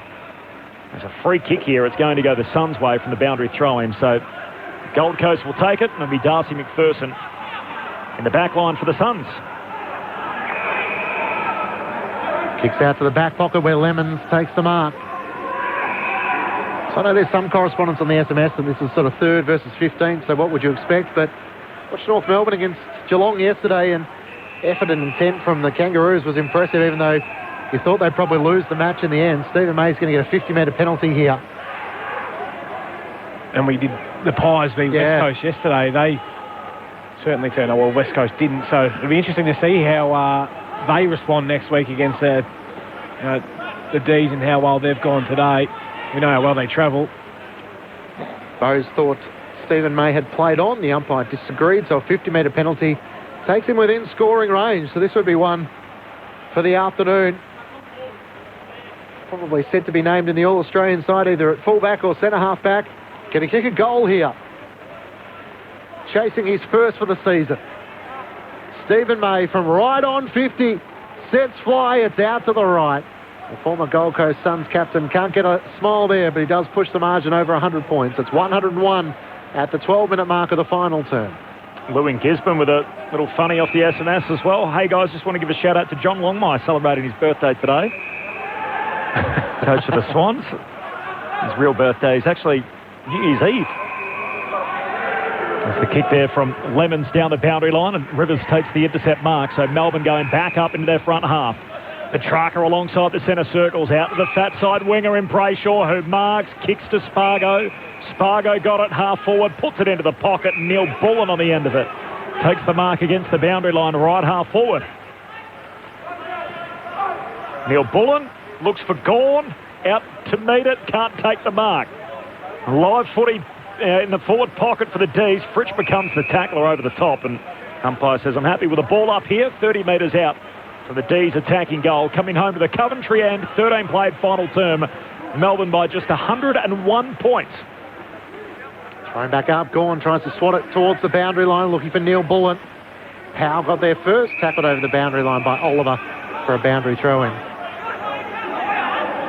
We're getting some loose stuff on the SMS. I still don't get the John Longmire one. It's Horse's birthday, August 1. August 1 is Horse's birthday. No, you wouldn't be alone in that. Know that? No.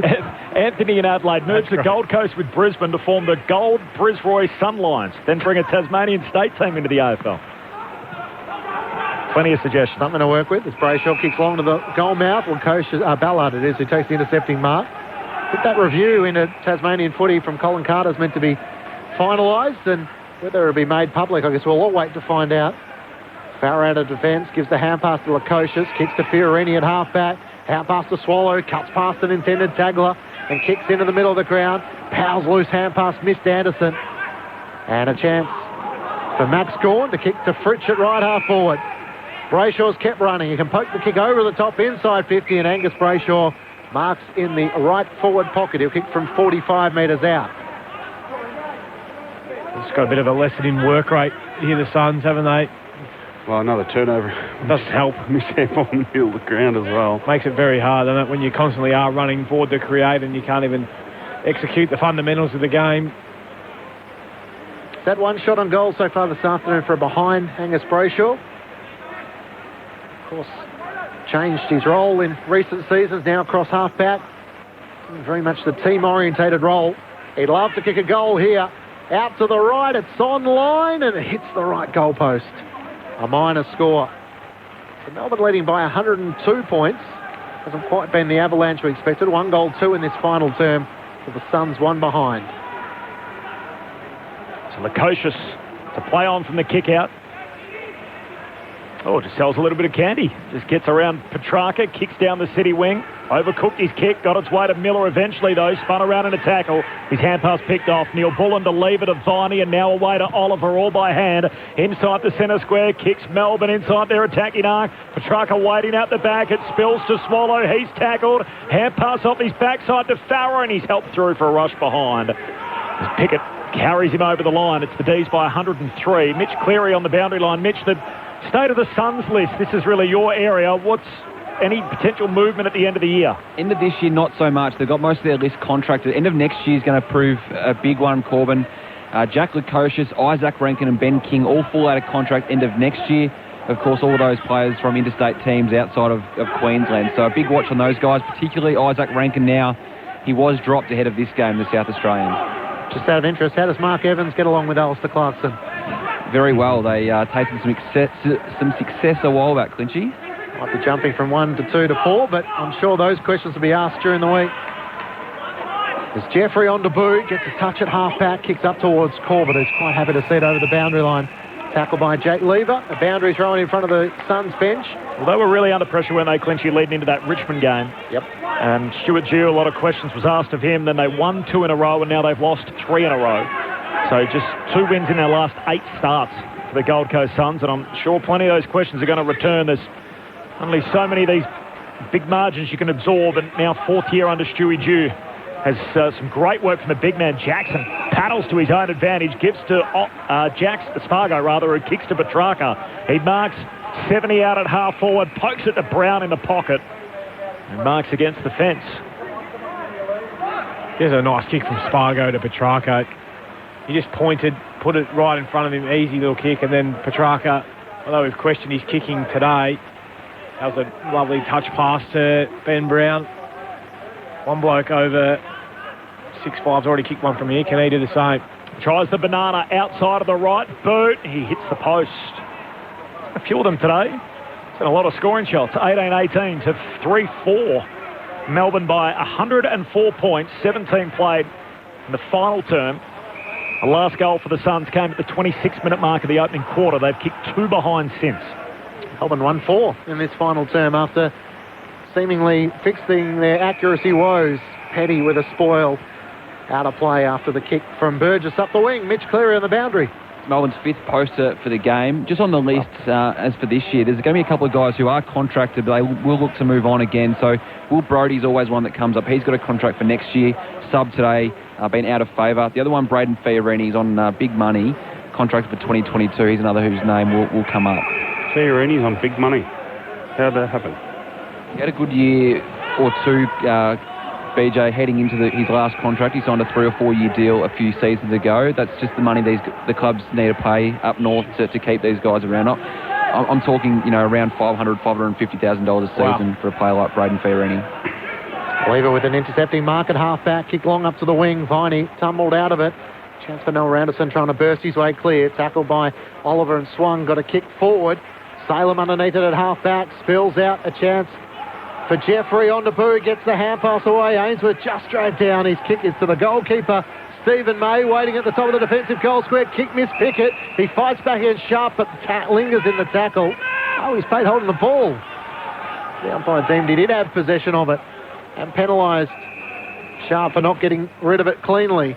So Pickett switches play to Petty, who's kicked missed the intended target. Langdon, kick inside the attacking 50 from Fiorini, and it finds the debutant, Jeffrey, who marks on the lead. Joel Jeffrey. I'll get a memory out of the first game anyway. Young fella, it'd be nice to see him jag this one. He's got one already. Has he? No. Memory. Oh, the bad one. Yeah, it's just a shocking one. So he's had 4 touches on debut, Joel Jeffrey, the 19-year-old from the Suns Academy. A Darwin product who's dominating the junior level. Can he step up here in the AFL level? He misses to the right-hand side.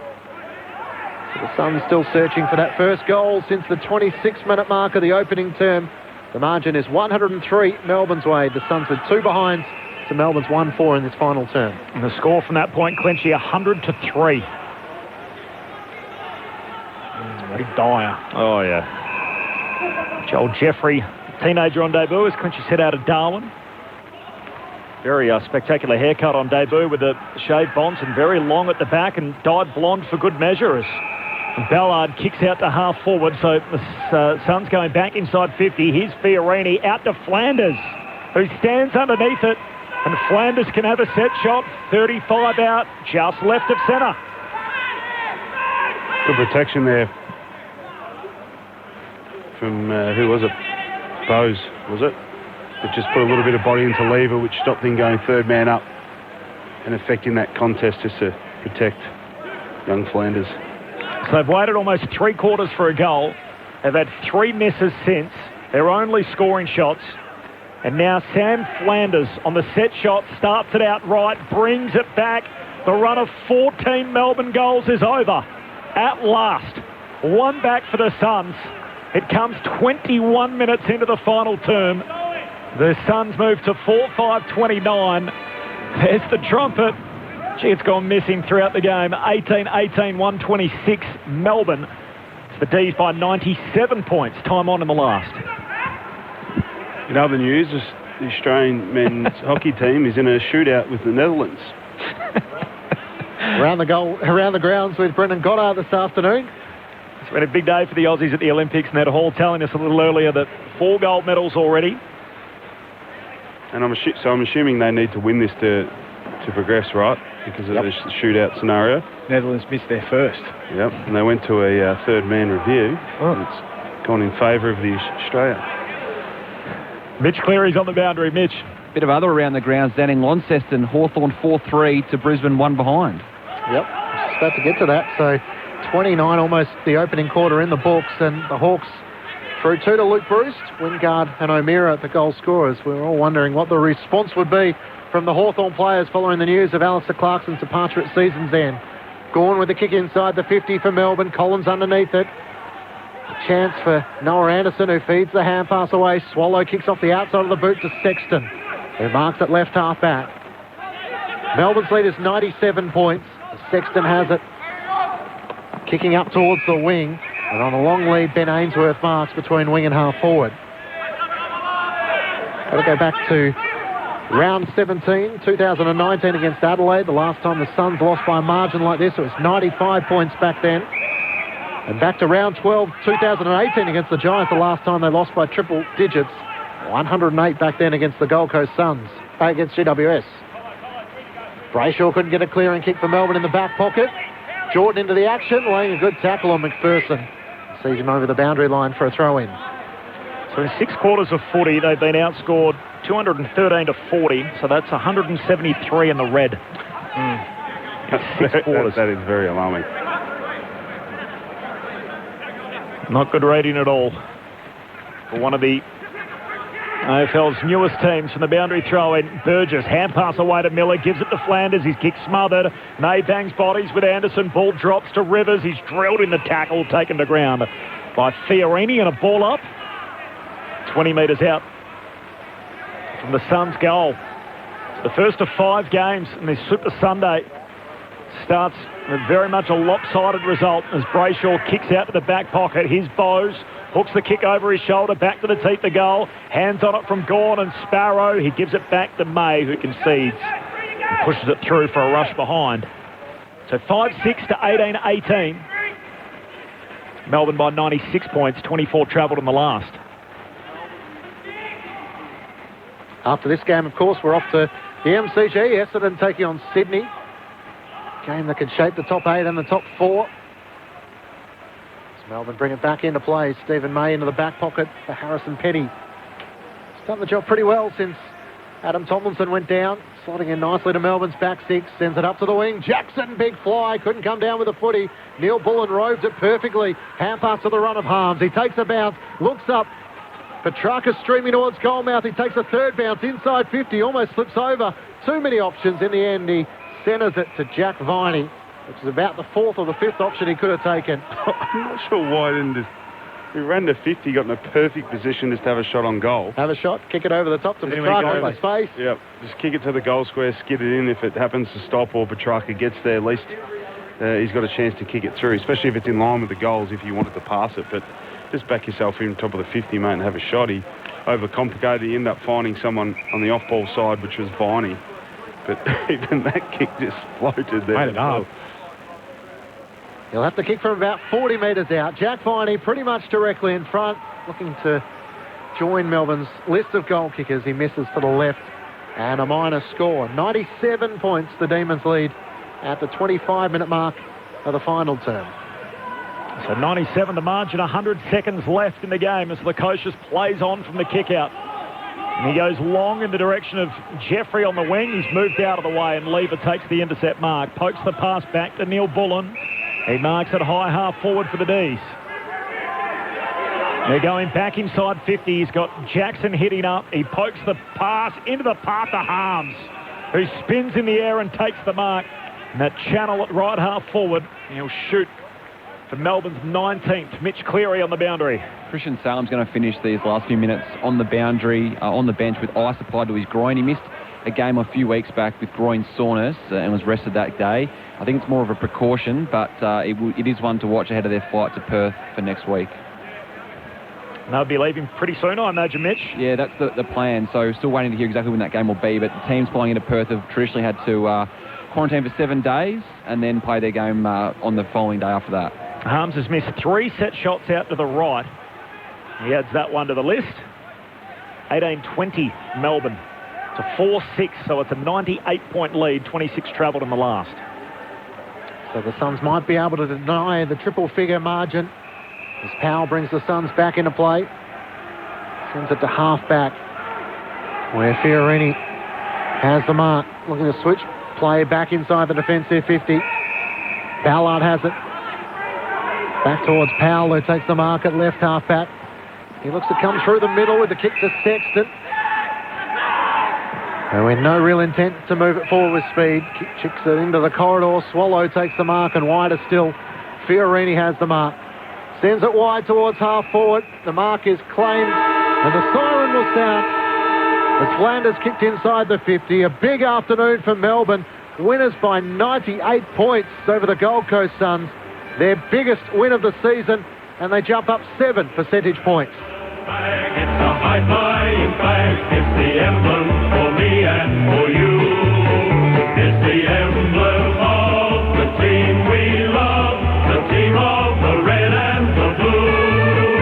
Every heart beats through for the red and the blue, and we sing this song to you. Should all acquaintance people just keep your eye on the red and the blue.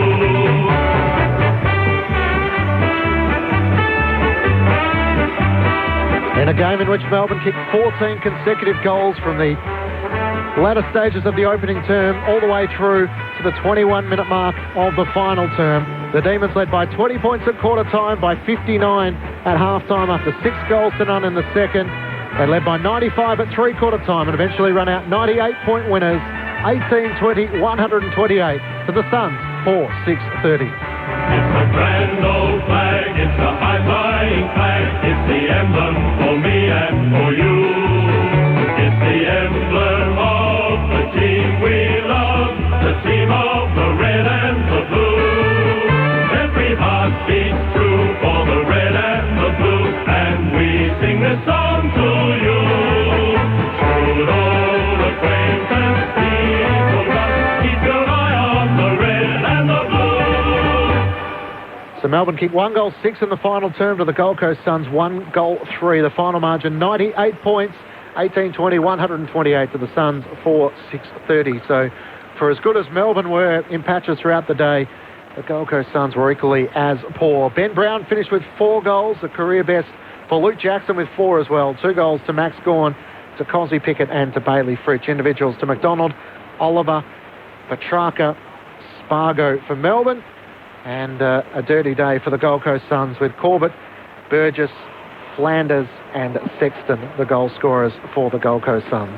It feels like another flashpoint for the Suns as they turn and make their way off the Docklands.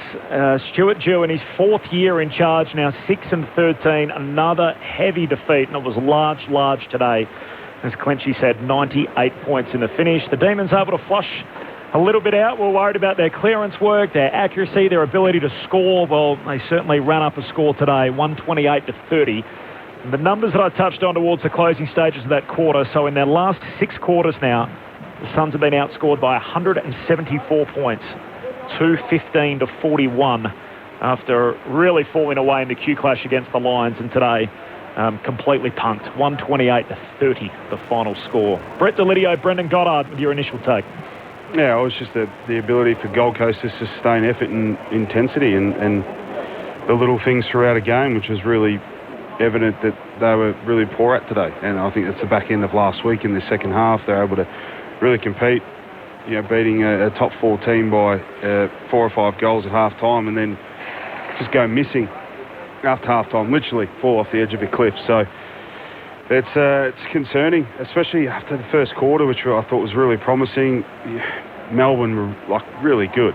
Let's not take that away from them in that first quarter. They still had a 3-goal lead, I think, at quarter time, but Gold Coast were doing a lot right and held up really well to the intense pressure and intensity in the forward half game that Melbourne were playing and dominated large parts of it. And then after that, it was literally, again, where do they go? Where do they go mentally more than anything? It's just, and again, I'm sure Stewie Dew and the coach are saying all the right things, but our youngest team, they're at the point now where I think they're physically at an age where they can get through games. So there's no excuse of just running out of, gas in the back end of the year, which we've seen them do and start. I think it was like 2 years ago they started so well.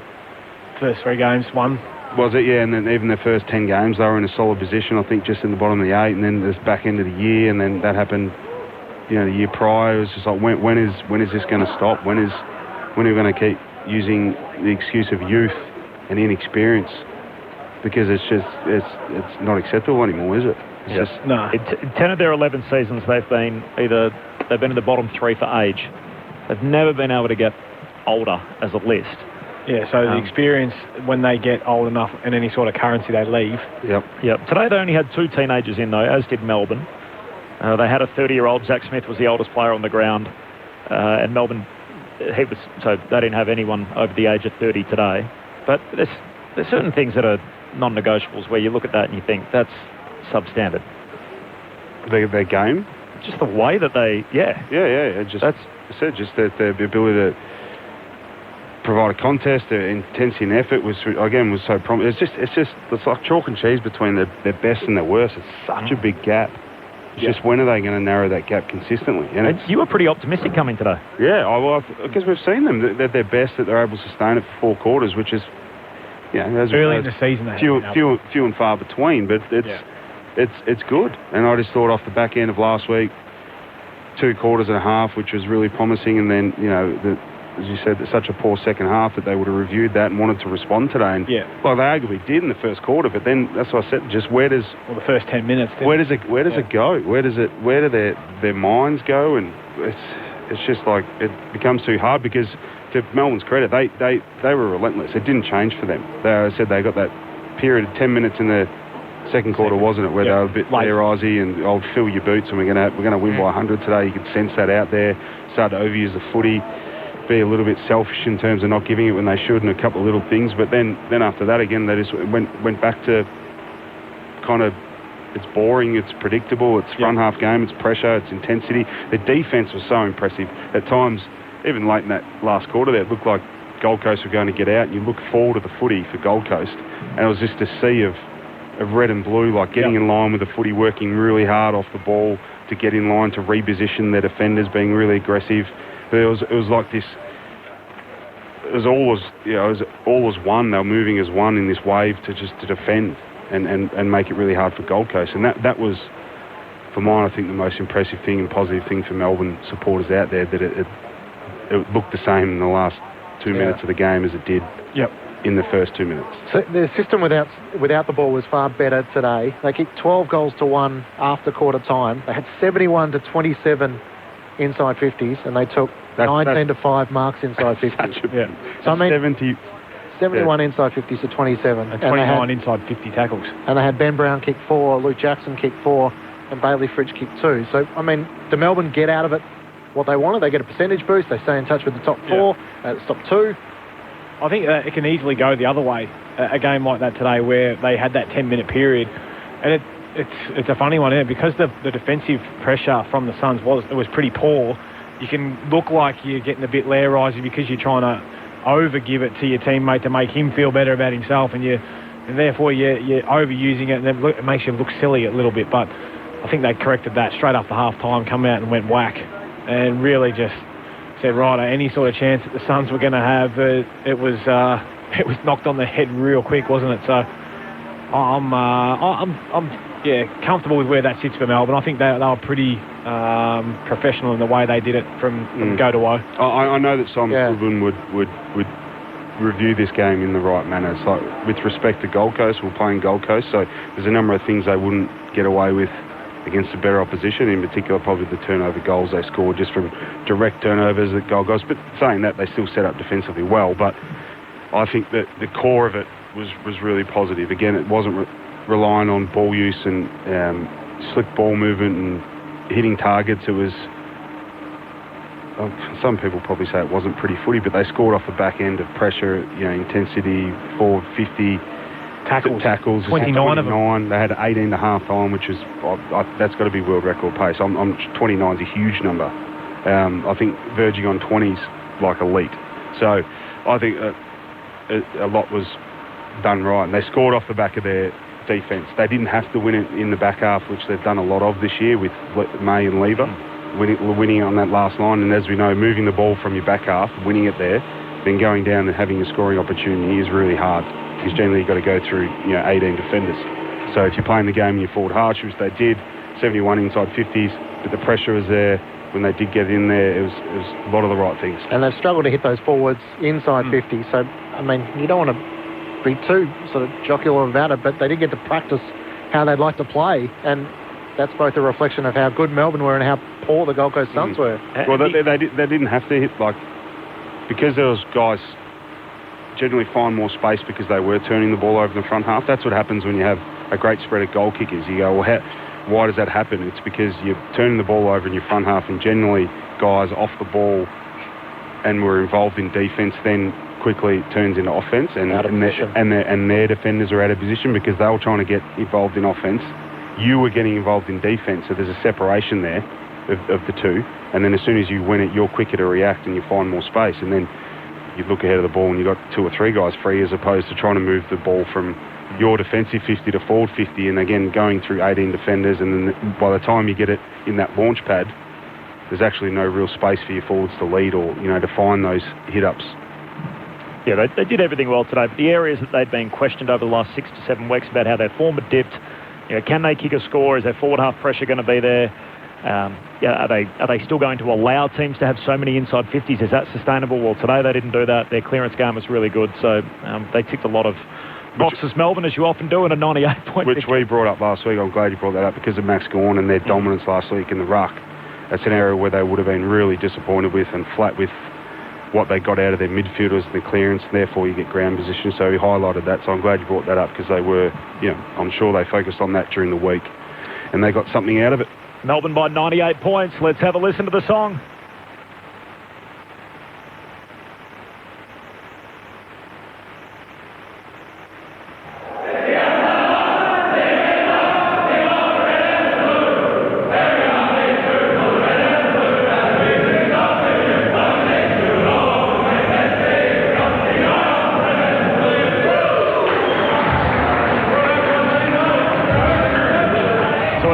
5-point win for the Demons, 18-21-28 over the Gold Coast, 4-6-30. We're fast out of here. The Hawks lead the Lions 4-3-27. Brisbane 2-2-14. So a 13-point lead for the Hawks in the second quarter. For our audience in WA, you'll be getting the remainder of that game before Freo and Richmond. For everyone else, it's off to Essendon and Sydney. And then the four of us are back here. Lids, you're headed home. Yep. But Clinchy, BJ, Mitch, myself, we're all back for the second leg of the doubleheader between the Giants and Port a little later. So the votes in the ABC Footballer of the Year before you go, Lids. Yeah. What have you got for us? Well, I thought this guy was, you talk about the brick wall. Stephen May kept Ben King to 3 disposals for the whole day. Did a very good job as a result of what was up the field probably as well. Wasn't sure which way to go with these blokes. You know, I'm a big score involvements man, so I've gone 2 to Clayton Oliver, 35 disposals, 9 score involvements, 12 clearances.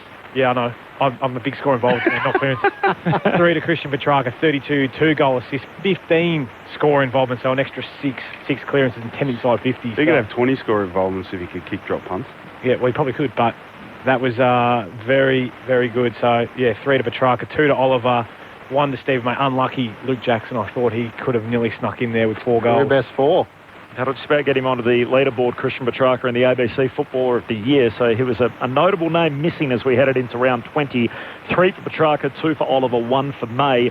The game here, the Demons, they kicked the first 3 of the game. The Suns kicked 3 of the next 4. And then Melbourne kicked 14 in a row.